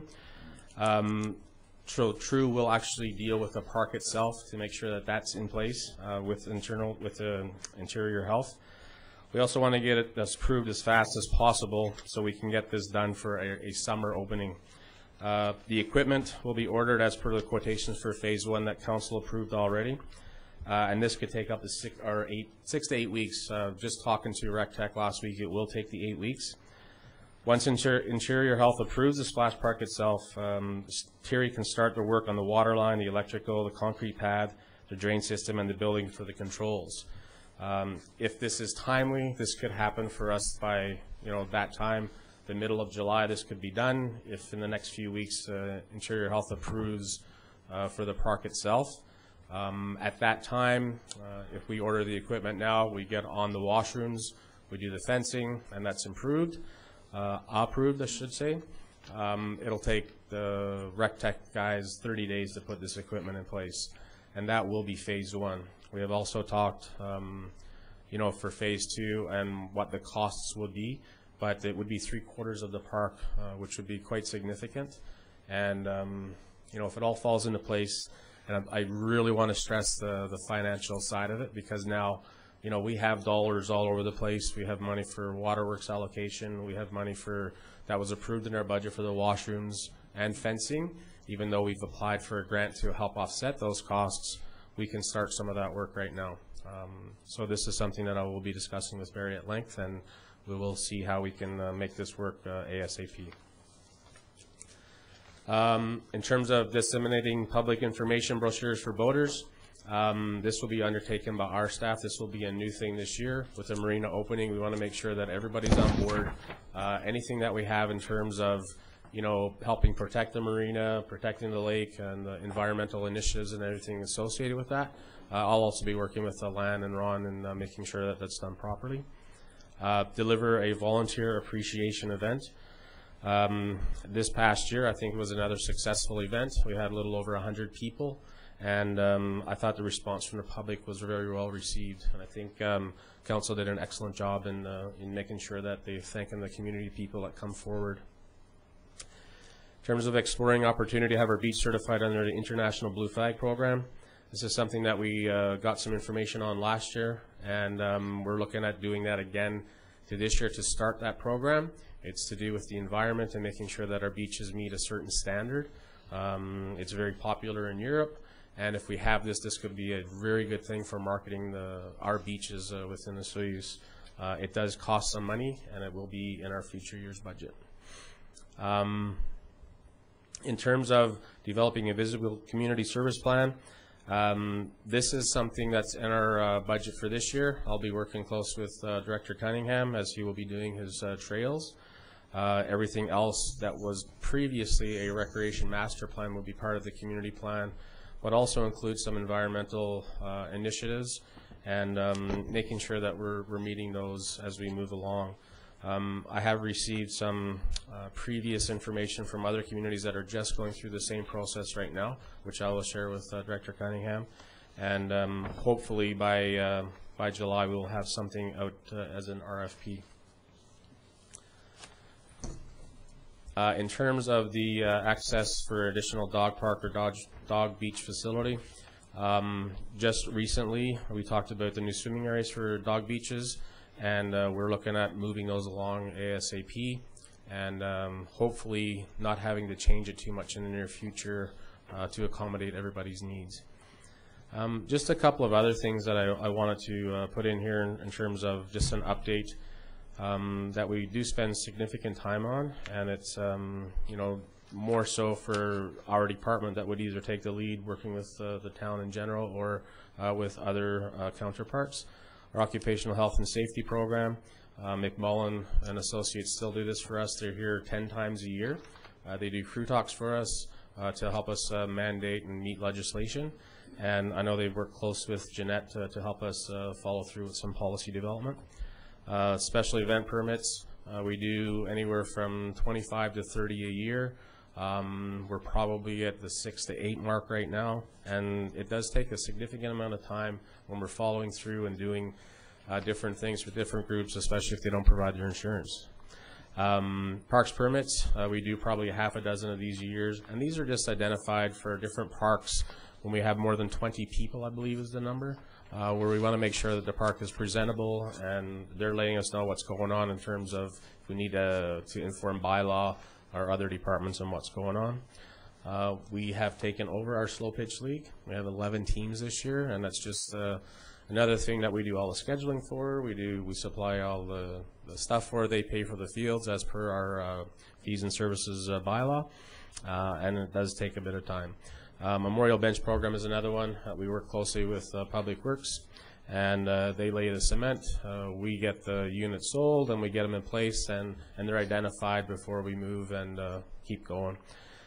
And most recently, I know there was a few members of council, myself, attended the Okanagan-Similkameen Healthy Living Coalition, and I think it hasn't been formally brought to council yet, but I think there was good buy-in from everybody, and I think I've volunteered to take the lead or be the contact person in our community, and I think it's a very worthwhile initiative put on by Dr. Jerry Carr and his associates, and I think Mr. Zackel secured some funding for something through that. So it's just something that keeps us moving along, and that's it. Great, thanks, thanks, Director Davis. Any questions, Councillor Rhodes? Thank you, Mr. Mayor. Just a comment about the splash park, and this is such a high-profile amenity that we're going to be putting in there, and everybody's kind of working towards this kind of thing. Just wonder about the feasibility of maybe introducing that barometer on our website, something that people will see when they go to the website about our fundraising and that kind of thing. Perhaps maybe that might be an option to put that on there. And along with this project comes all these deadlines. We're motivated to get this thing together. I definitely don't see any problem. If we open this thing in July 15th, I'm really happy with that.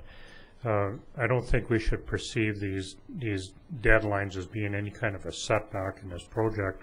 That park is going to be enjoyed by everybody using it in July or August or whenever it is. And, I think that fundraising aspect is so important, and anything that we can do to bump that profile up is definitely going to help out an awful lot with it. We have a brand new website. It's a good opportunity. Maybe we could even get that right on the front page. And, it's not going to be there forever, but, if it inspires one person to donate $1, it's worth it, in my opinion. We do have as a clip on the very front page for it's an update for the splash park, but it would be a good idea to put the barometer up there for sure. We also at our last meeting discussed going to the elementary school, especially the elementary school more so than the high school, to start a program with the kids to get them involved, to bring some stuff forward, like what do they see as part of the splash park. Just a design, just something fun, but to put more of a, get your parents to give us some money. Okay, I'm just going to jump in if that's okay, Councillor Ryan, because I want to talk about the splash park. So we'll just keep it in categories here. Maybe I'm confused here, but when in the report I'm looking at a mid-August opening is what the report said. I don't think I just don't think that's good enough. So I think council should be entertaining, finding out how much money council should be putting the money forward to get this thing kick-started. That would be my recommendation to council, that we find out if this is an ordering thing, and you make reference, Director Davis, to we got to get the money before we can order, and that's delaying this. There's no darn use opening this thing in mid-August. So I would really hope that council will consider this, look at this. We don't know the money yet. We don't know the amount, but I think we should come up with that and decide as a council whether we want to front the money while we're going through the collection process. I'm not saying that we're going to pay for this in any way whatsoever, but we are going to front the money that we expect to come in through contributions and donations. I know I'm going to make a donation, and I think the group that's doing it, the Rotary and the Splash Park Committee, they haven't really pushed the buttons yet on the bigger donations, but jeepers creepers, I hope we're not aiming for, because that mid-August, boy, you go like that, and that's the end of August. Well, I just think we have to move this onto a faster track.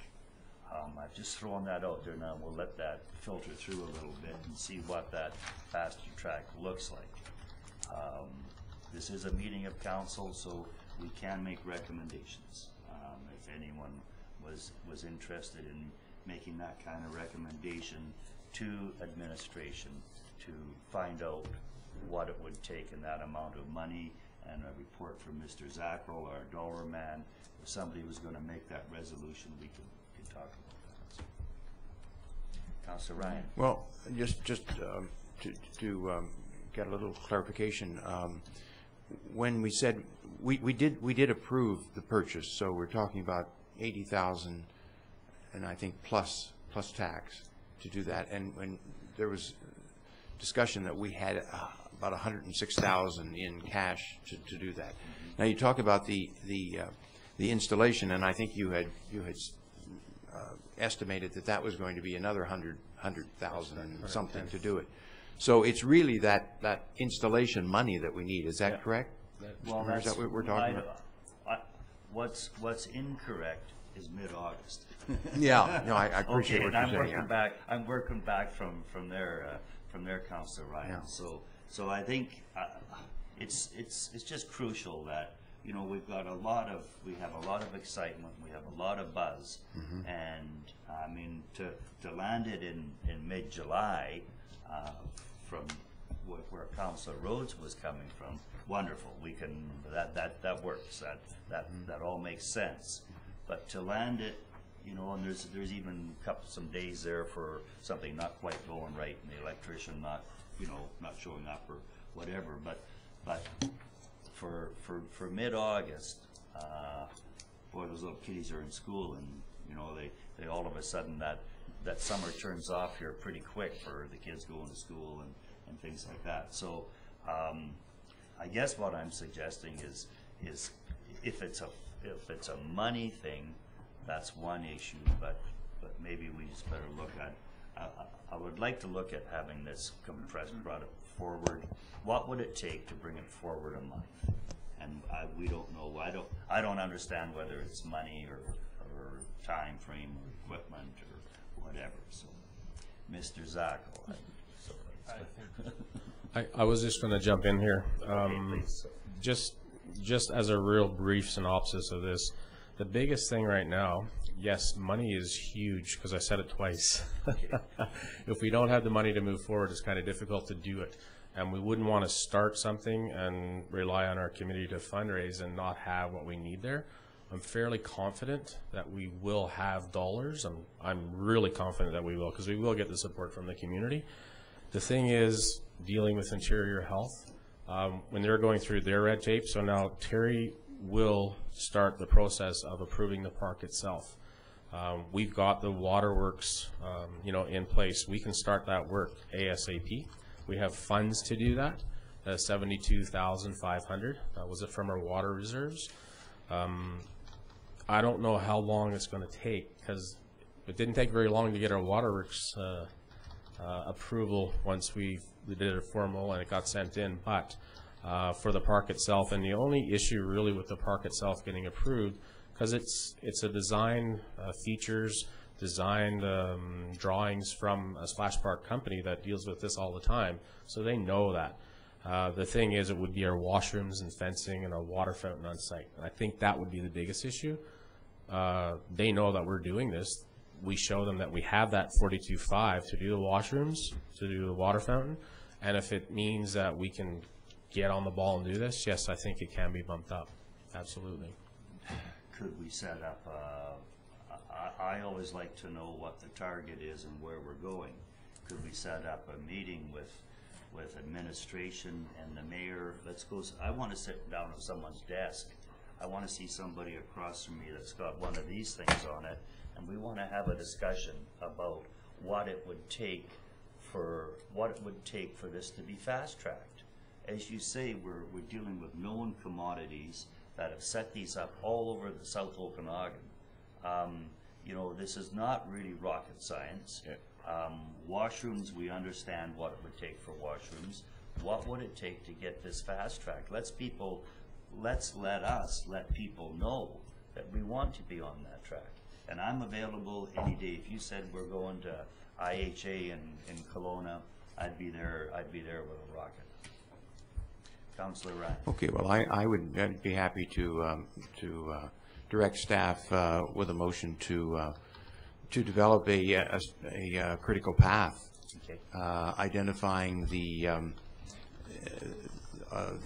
all the elements of that are required, including the funding and approvals to get the splash park ready for an opening in mid-July. We like critical dates too. Yeah, I mean, I agree with you. We need to see where the choke points are, and you know, if you don't have a plan, you won't work to it. Okay. Councilor McCordoff, is that a seconder, I hope? Oh, sure. Okay. That's fine. Can I ask, it looks to me like from the report that it's going to take 6 to 8 weeks to order the equipment. That's Has correct. that equipment been ordered? Today. Okay. We just had a meeting on Friday with Terry, and the issue that was included with the equipment was an in-the-ground container to house the actual valves. But with Terry getting the waterworks approval, we're going to build a building. So that little building will house the actual components for the controls, and that's done. And there was HST versus GST thing in there too. But if that takes 6 to 8 weeks, and then it then takes up to 30 days to install, that's kind of a tight timeline by July the 15th. I would be delighted to see it by July 15th, but it looks to me from your report that it could very easily take longer. Yeah, and I'm not sure, and this is something that Terry, I don't know if Ron could help in terms of putting the water in place, because we need to tender some of those things out too. And that would be from Terry's perspective and how we get that done. I know some might be able to be done in-house. I don't know. It's a 2-inch line going in from our existing water service, getting roughed into our splash park where it's going to go. And it's all on an approved site plan that's been submitted to Interior Health, and that's approved. So it doesn't leave any time for construction, and that might need, that extra time. And those are fair comments, but until you start telling people that this is time sensitive, and you remind them that it's time sensitive on a weekly basis, they sometimes let things slide. And I think at this point, the town, through administration and council, should be letting everyone know that this is very, very time sensitive. And let's step on the gas a little bit and see where it takes us. And I mean, it can still not come to fruition within that time frame. But I want to make darn sure that all of our folks and all of our departments are doing all we can to make sure the darn thing opens in mid-July. And if we do that, and everyone walks away saying, wow, that was a good effort, well, that's all you can ask. Mayor Wells, just want to reiterate, like this, the project for the splash park component only, not the washroom or the fencing and that, was $300,000, and council had committed $100,000 towards this. $200,000, council was looking for our community either supporting financially or through service of providing the materials and things like that, and the labor to do that. And you are correct. It's very, very important for the community to get together and get this information to staff so that the project can move forward faster than slower. Because all of that construction component needs to be addressed. We do have the window where the materials are coming in. However, now is the time to get the other component or construction component nailed down, not to mention the permit issue. And hopefully, I don't make this request very often, but hopefully the press reports this in a very favorable presentation, front page in Wednesday's paper, so that the community sees what's required out there, and I think the community will come forward in a faster. You know, we do have that method of movement, and I would like to see that, you know, we sort of wait, and, you know, we have that bit of a laid-back attitude on buying tickets or buying tickets for a raffle or going to a ball or anything. You know, we're known as the last-minute community, and I think they all are, and it works well.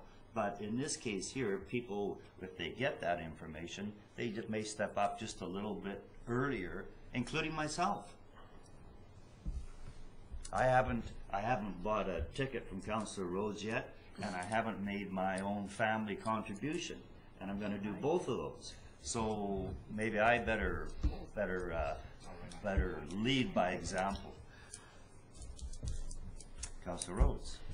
Thank you, Mr. Mayor. So just a comment. I'm glad that public intimidation is an effective method of fundraising. Anything else? All in favor? Can we just hear the... Okay, can we hear the resolution? Thank you. That staff be directed to develop a critical path identifying the elements required, including funding and approvals, to get the splash park open by mid-July. Great, thank you. Anything further? All in favor? Opposed? Carried. Now we'll see where those pinch points are. Thank you. Director Davis, did you finish, or did I still? Yeah, no, I'm done. Okay, Councillor Ryan. Yes, I had a question and a suggestion. The question is, I hope this comes under Gerald's. There's a lot of debris along the beaches and in the water. I mean, really, really big things like logs and branches and stuff. And I don't know what we do about that. Certainly the water's high, but I'd like to know what we can do and when we'll do it, and whose responsibility it is. I'm not sure if that would come under mine, but some stuff that we have done in the past would be that the volunteer cleanup stuff. We will still actually plan something for this year, and that is something that we can do. The actual volunteer week has passed by, but even last year we did a couple of day cleanup, and I think that is in the works. So we can address some of that stuff. I would have to make sure, go and check and see if it's something that can be included. I'm not sure if Ron was going to ask something or comment. No, we did make some contact today. I guess there was a fairly good-sized log in it that's floating around, and just like in a dock that let go from someplace. But we have one of our local contractors, so to speak. He'll be contacted to bring him to shore, and we'll probably pick him up with the backhoe if it's that type of stuff. The smaller stuff, well, we can be there all day, but stuff that could create a situation, we're going to try to deal with it that way, I guess. Not that the lake is our responsibility as such, but we should make sure that the boaters out there are fairly safe.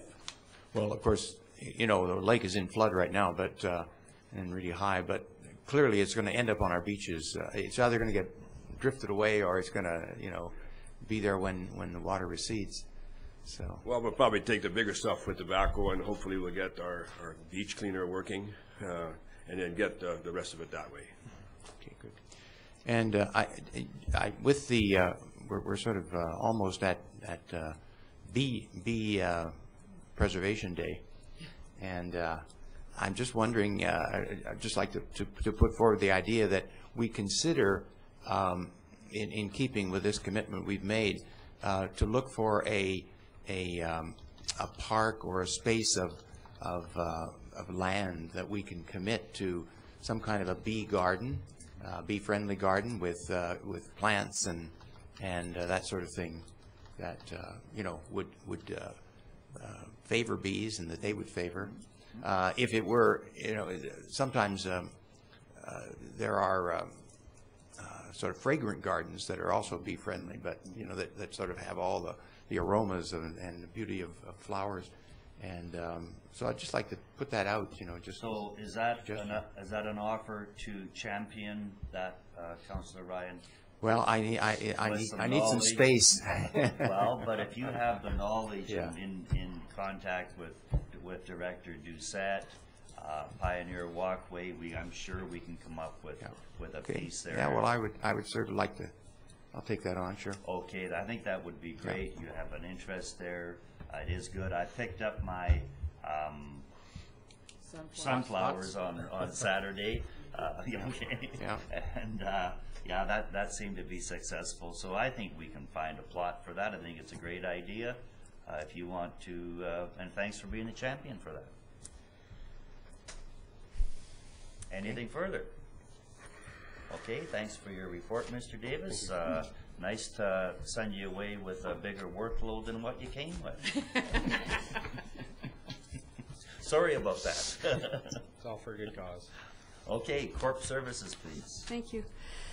So starting with organizational development, the corporate services staff evaluations are in progress, and along with that, staff learning will be discussed with the two other staff members. With the long service recognition, I know that was slated for March of 2013, but other priorities have pushed this back, and we're looking more at later of 2013 for that project. As Gerald mentioned, I am working with the OH&S committee to develop a policy on incident investigations and reporting, and that's along with McMullen that is helping with that. Environmentally, goose management, the goose management plan has been completed for Osoyoos, and we have received a kill permit from Canadian Wildlife Services. Unfortunately, that permit only allows for 4 geese a week to be killed, so we are in a process of trying to find a hunter that will do that for a reasonable cost for the town.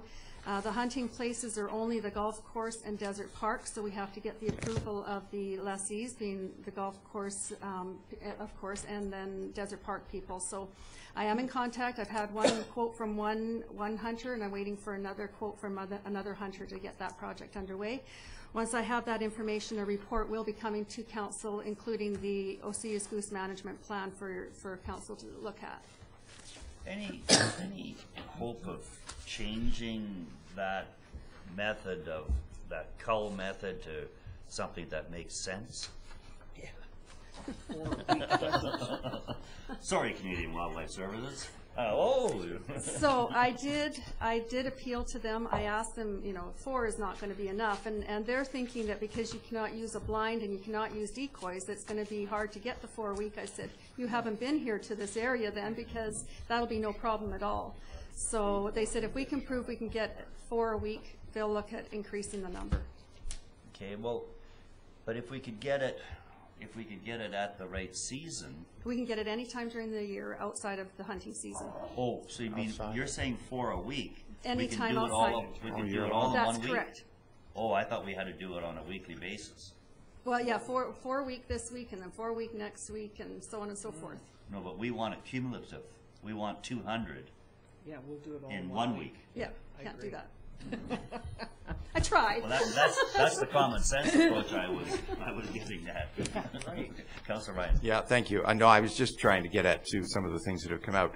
So it's 4 a week throughout the year, but of course, given the places we can do it, we're going to find it hard to do it every week, and it's outside of the actual normal season, eh?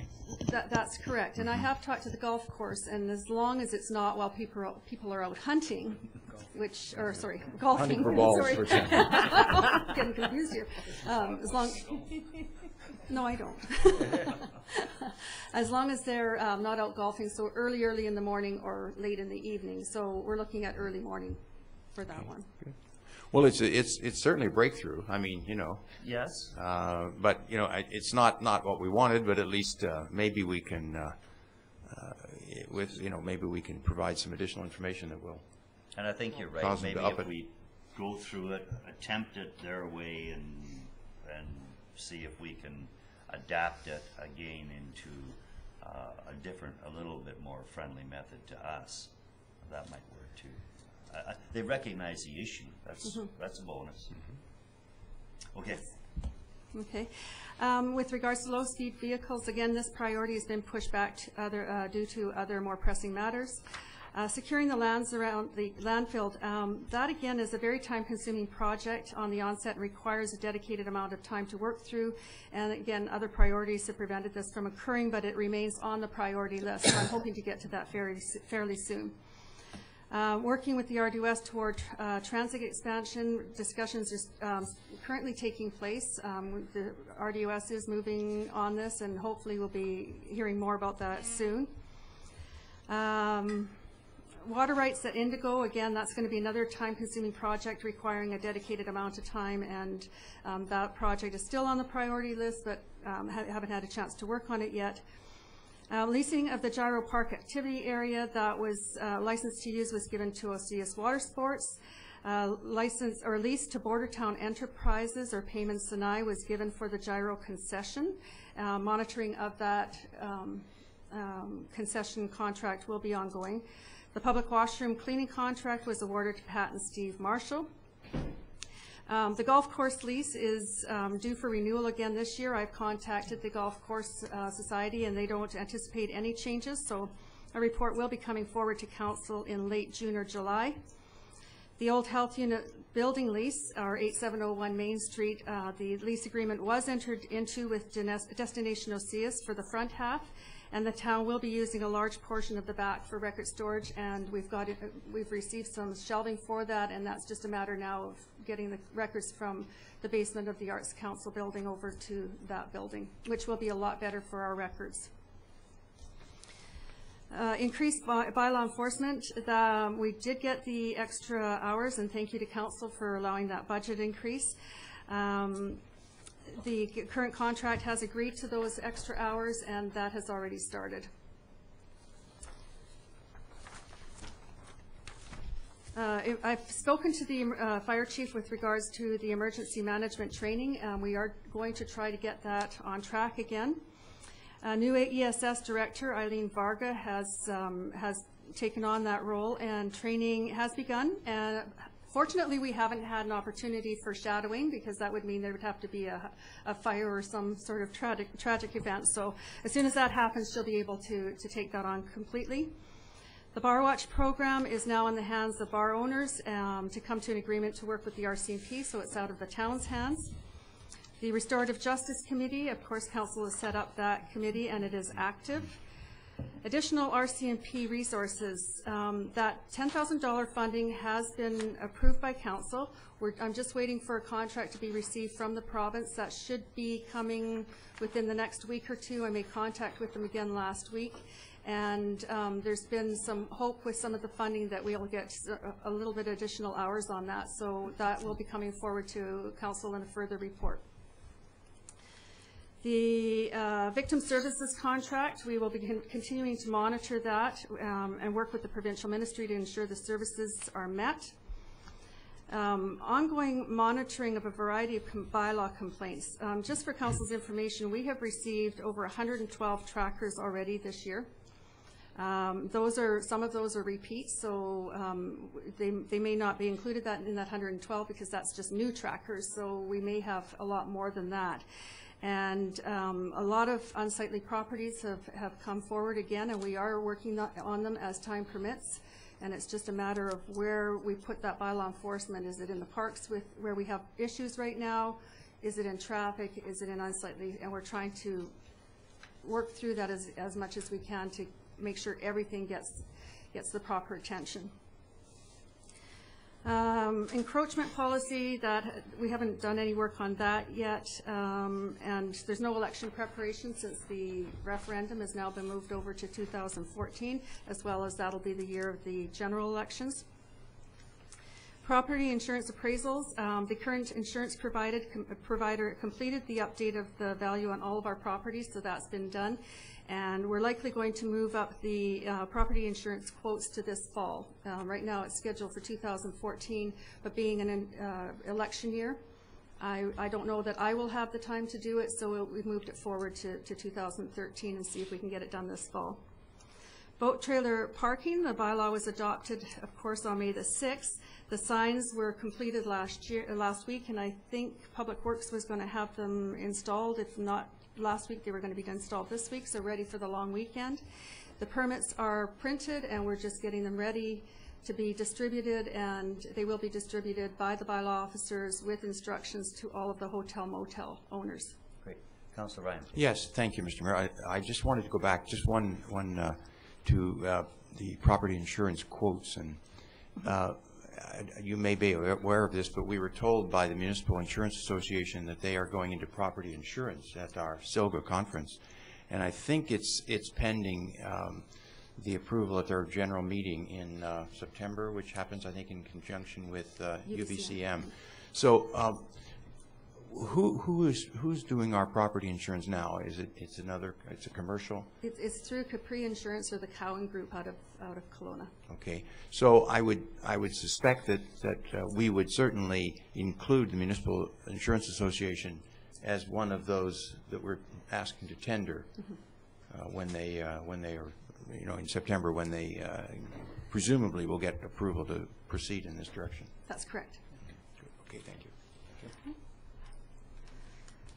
Records management audit, that progress will begin after tax season, as will the records purging and storage and the vault cleanout. And I don't know if council has looked at the vault lately, but we've run out of room completely, so we're looking at some options to get some of those records moved to either a fireproof file cabinet or some other method, because they are records that have to be kept in perpetuity. So regular ongoing council agendas. We've done 30 regular committee and closed public hearings, special open agendas for 2013. That takes up quite an amount of time.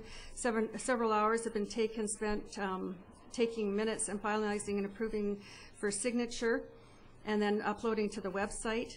And council meeting action, we've 162 resolutions of council have been acted upon so far this year, and this does not include committee of the whole direction. 14 bylaws have been adopted and properly archived into the records management system and sent to the province where necessary. We've received 4 FOI requests this year. 3 are completed and 1 is in progress. We got the new camera working for our webcasting. Hopefully that we've got a little bit better viewing, but it's not the best yet. We're trying. The 2012 annual report is nearing completion, and the summary of council meetings is prepared following each meeting for distribution through e-news, and of course that again takes some time. On other items, human resources, student job postings for public works and community services were done, and shortlisting and interviews were completed for public works. Actually, the hiring has been completed for public works, and we are now shortlisting for community services students. Records management, a new policy was put in place. Work will now begin on a records management bylaw. Clerical staff were trained in the e-filing system protocol and policy, and preliminary discussions with the receptionist on expectations for records audit, archiving, and vault cleanout have taken place. So Kathy knows what is expected under those 3 categories in the business plan, and as soon as the tax season is over, we'll be getting into that one. Again, bylaw enforcement, the unsightly properties and dogs have taken a lot of time. I have had a couple of meetings with bylaw officers and RCMP to discuss summer park patrols. We're going to have another one this week. And we are in the process of gathering additional information on animal control bylaw in order to bring forward a more comprehensive bylaw for council adoption. Under emergency management, I attended a 1-day spring readiness session in Kelowna. There was a lot of different agencies there, very interesting. We got an update on what the flooding forecast might be. And right now, just for council information, our Osoyoos lake levels as of 9 a.m. this morning were 913.7, so we're getting close to the 914 threshold. So I'm watching that. And the Similkameen River went up to 12.73, and the 14 feet is their threshold. So I've been watching it. Have sandbags on order. Hopefully we'll be getting 3 pallets delivered in the next short time period. I'm not sure, they didn't give me a time period on that, but we do have about 1,000 sandbags at Public Works right now. So we're ready if levels start going up higher than we hope. I think the turn date, there's a projection also out of Washington State and the turn date was the 15th of May, when it should be peak everywhere, and it should start coming down. So we'll see how accurate that was. I know the person that gave me the site said it's been very accurate in the past. So I'll probably forward that to you also. Okay, thank you. So the snowpack levels up on in the Similkameen were down from what is normal, so that is good news. But on Cobo, they were quite a bit higher than what is normal, so that's what we're watching. What the runoff is there, and I think Oliver's already experiencing the runoff from that. And Testa Linden is really running high right now. Yeah. So. And also I attended a meeting with Interior Health on their role in emergencies. That was a good contact meeting with Lori Motluck is the new community liaison, and Chris Drummond is also continuing his role as a community liaison, and I got some helpful contacts through that meeting. And other work is the considerable work was put into developing the new website in the first 4 months of 2013 by the receptionist and the deputy corporate officers, so that's delayed some of the other projects because of their work on that. So, and that's my report. Okay, great. Okay, at this point, you'll have to excuse me. I have to leave, so Councillor McCordoff, you can continue with the meeting rolling into closed. And Okay. There's a couple items, or I guess the CAO report would be first. At this meeting, and then there's 2 items in the closed. So I have to go. I'm sorry. I have a previous appointment. Yep.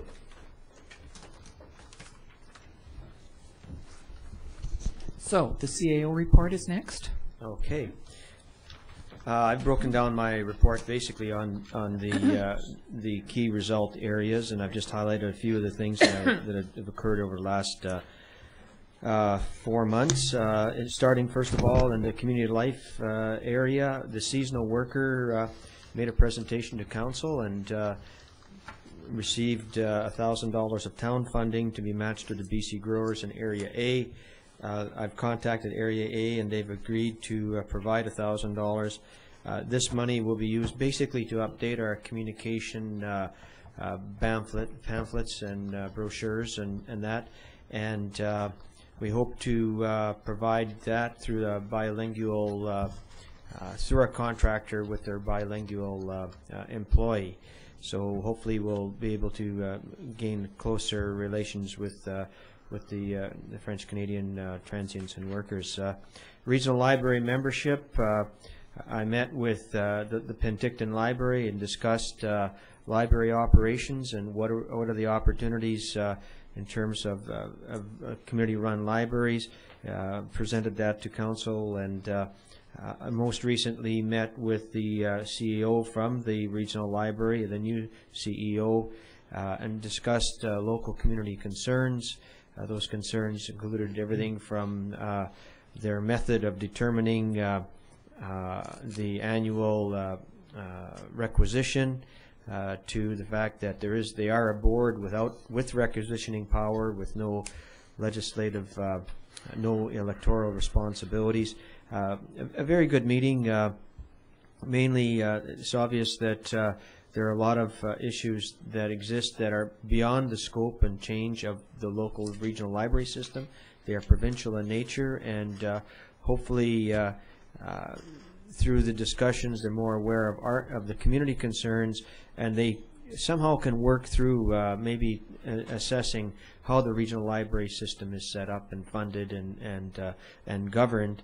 And she did commit to coming back to council and making a report to council on some of the concerns that I had identified with. So all in all, a pretty good meeting in that particular area. Economic development, I've been functioning as the communication link between the advisory committee, and including in that was the bringing forward of a report to add 2 more members to the group. Saw through the relocation guide and the packaging. My plans are to lead the committee through some type of a business planning identification process so that they can identify what projects they see would be involved that need to be funded and brought through the town's business planning processes. Additional activities in the future, I see, will be something related to the relating to the community promotions to the correctional center relocation staff. Included some of the meetings I've attended included the Kelowna Airport shuttle project, liaison with the Slow Food Group to and their grant application process, and also the airport expansion initiative has seen a number of meetings and minutes and those types of endeavors. I've included in this area resort municipality programming.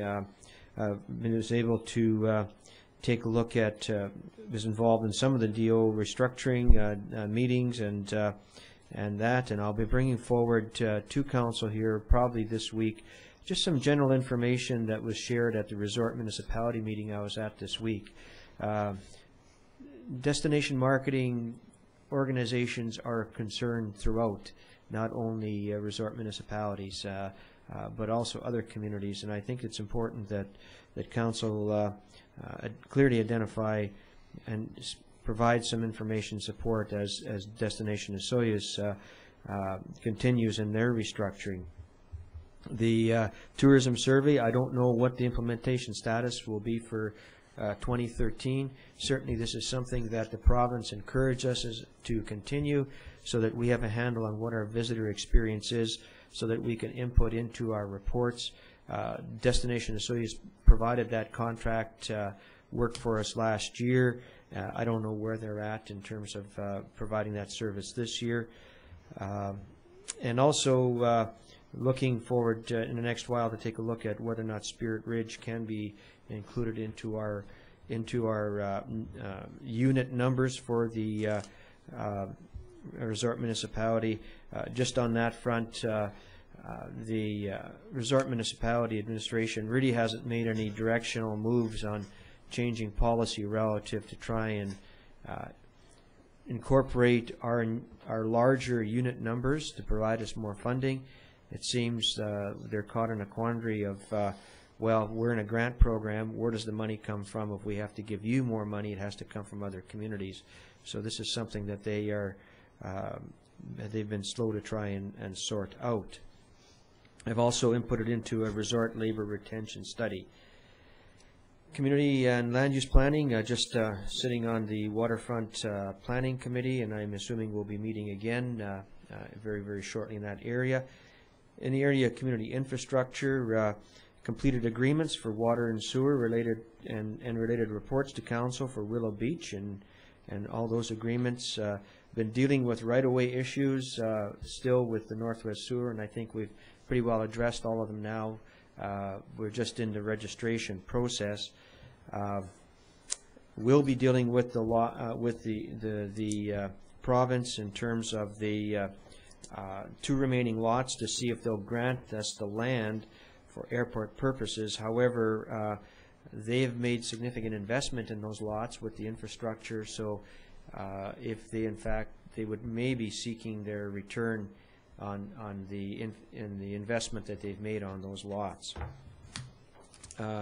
Accessibility audit implementation, I think that's been addressed earlier, but certainly we've made some improvements in that area, and the one project that I moved ahead was the signal, the countdown signal. I've made communication with transportation on that particular matter, and they'll be working on that within their capital project system. Done a lot of work with Sanavia partnership development. Again, that's been on hold based on the airport expansion. Sewer capacity study. I've had discussions with True in this particular project, and currently they're doing the terms of reference for that particular project. I've had ongoing communication in the last while with the La Stella Winery for domestic water service from Region 8, and also some costing on that. Landfill operations, I've been involved in taking a look at the relationship with BFI specifically on all their loads. A number of their loads have had significant contamination. We've fined them. They disagree with the fines. I think part of it is we tried to be very, very cooperative with them and gave them a 10% allowance on contamination, and they're stretching that. And you know, we had to give you an example, the landfill at Oliver has a 1% contamination allotment. So out of the discussions, we've come to some resolution, but at the same time, BFI has a good point relative to the significance of the fines, and I've asked them for suggestions on how they'd like to see the fines administered. I've received nothing back from them, and so we'll be monitoring that and probably bringing something to council in the next budget year. Also, we get customer complaints in terms of you know, it's a very, very difficult job at that scale in terms of covered loads and asking people to cooperate in terms of load separation. It's to the point where I'm looking at the business plan next year, the budget, and asking council to take a look at cameras and audio to avoid the he said, she said scenarios that we're getting into over there. So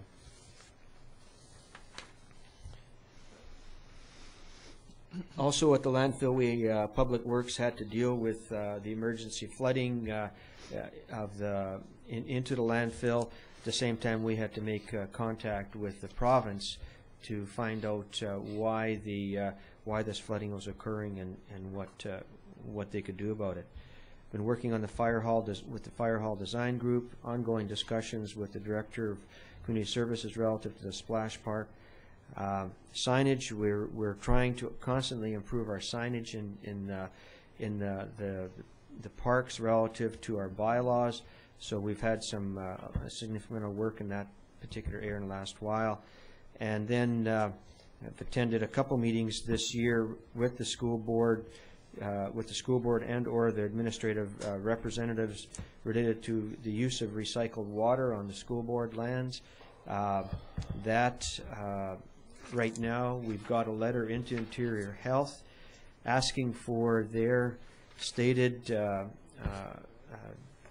position, I guess, on the safety of the use of recycled effluent lands on school playing fields.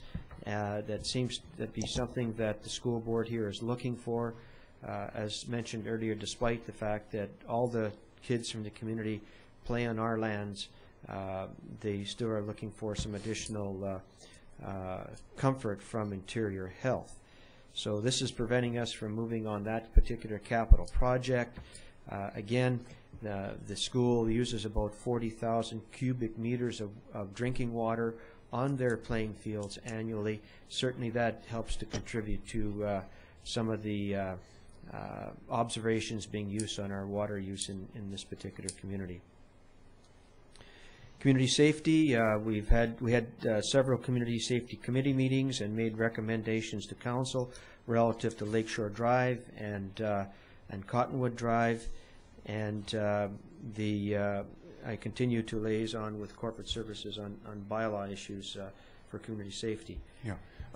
Acting Mayor, may I just absolutely, if I may interrupt you, this business of the recycled water, I had made a comment when we were having difficulty with the residents about what we were trying to do, and they were concerned that, you know, I would like to see us use this for irrigation, and I learned that at one time when we had our test orchard, there was some use of regular water and effluent. Yesterday, I was just Googling some things on the use of water in orchards and vineyards, both in the world and in Canada. And in the world, it's used extensively. And in California, they had some where they were looking at particularly pharmaceutical products in effluent and their effect on workers, you know, in in ground crops and lawnskeepers and children playing in parks and so on, particularly from that perspective of, you know, being the things that might be from pharmaceuticals. And, you know, I mean, there was virtually nothing at all that, you know, you could do it for centuries and you wouldn't incur any harm. So I would hope that we can certainly count on Interior Health to do some of this research, because it seems like there's a lot done. The Food and Agriculture Administration, or whatever it is, of the United Nations has done things on it in use of crops. And I really would like to see us, you know, considering what would be involved with allowing the farmers, if we could get their agreement below us, to use it on their fields and orchards and vineyards. There's a lot just across the road from us. But anyway, that's more of a speech than a question. But I was struck by the amount of data that's there, scientific data, and also the widespread use of it for all kinds of purposes, including you know, play areas and parks and that sort of thing. Thank you. I agree. Yeah. So anyway, if you, I'll give you copies of that. You can pass them on to Interior Health. Well, I think it's, you know, again, it's the position that they're looking for some direction from Interior Health. I think it's the school board is the board that is looking for all this additional comfort and in terms of the use of our product. So if I get that, I can probably forward it on to them. In terms of governance and management, again, the 2013-15 business plan, coordinated that with the directors, and it received approval from council. They worked on sewer and water agreements with the OIB, assisted the communication staff with the new website, and again, a very large project for all our departments this year, and continually a work in progress. And I just received another 2 emails from people this week making very, very positive comments on the quality of our new website, and also inputted into the annual report for the CAO, and will be shortly for the community development area. Organizational development, director evaluations are completed except for public works. Ron was in Quebec for so long shoveling snow, and we will be meeting. We will be meeting shortly. Just a matter of touching base. Updated the exempt staff contracts to reflect the new exempt staff.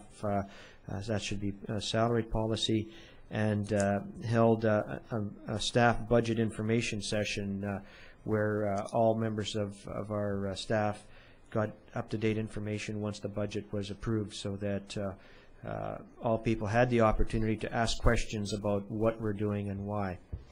Just generally some other activities: attended the resort municipality meeting, the community-to-community workshop, and the CAO provincial meeting. And that's my report. Any Thank questions? you. Anybody have anything to add or question? So I'm thinking that would be we could move to adjourn this particular part of the meeting. And on behalf of council, I just want to thank all the directors for their reports. So do we need to have an adjournment? Could we? Yes, I'd move we adjourn. Thank you. Councillor Ryan, Councillor Plant. All in favor?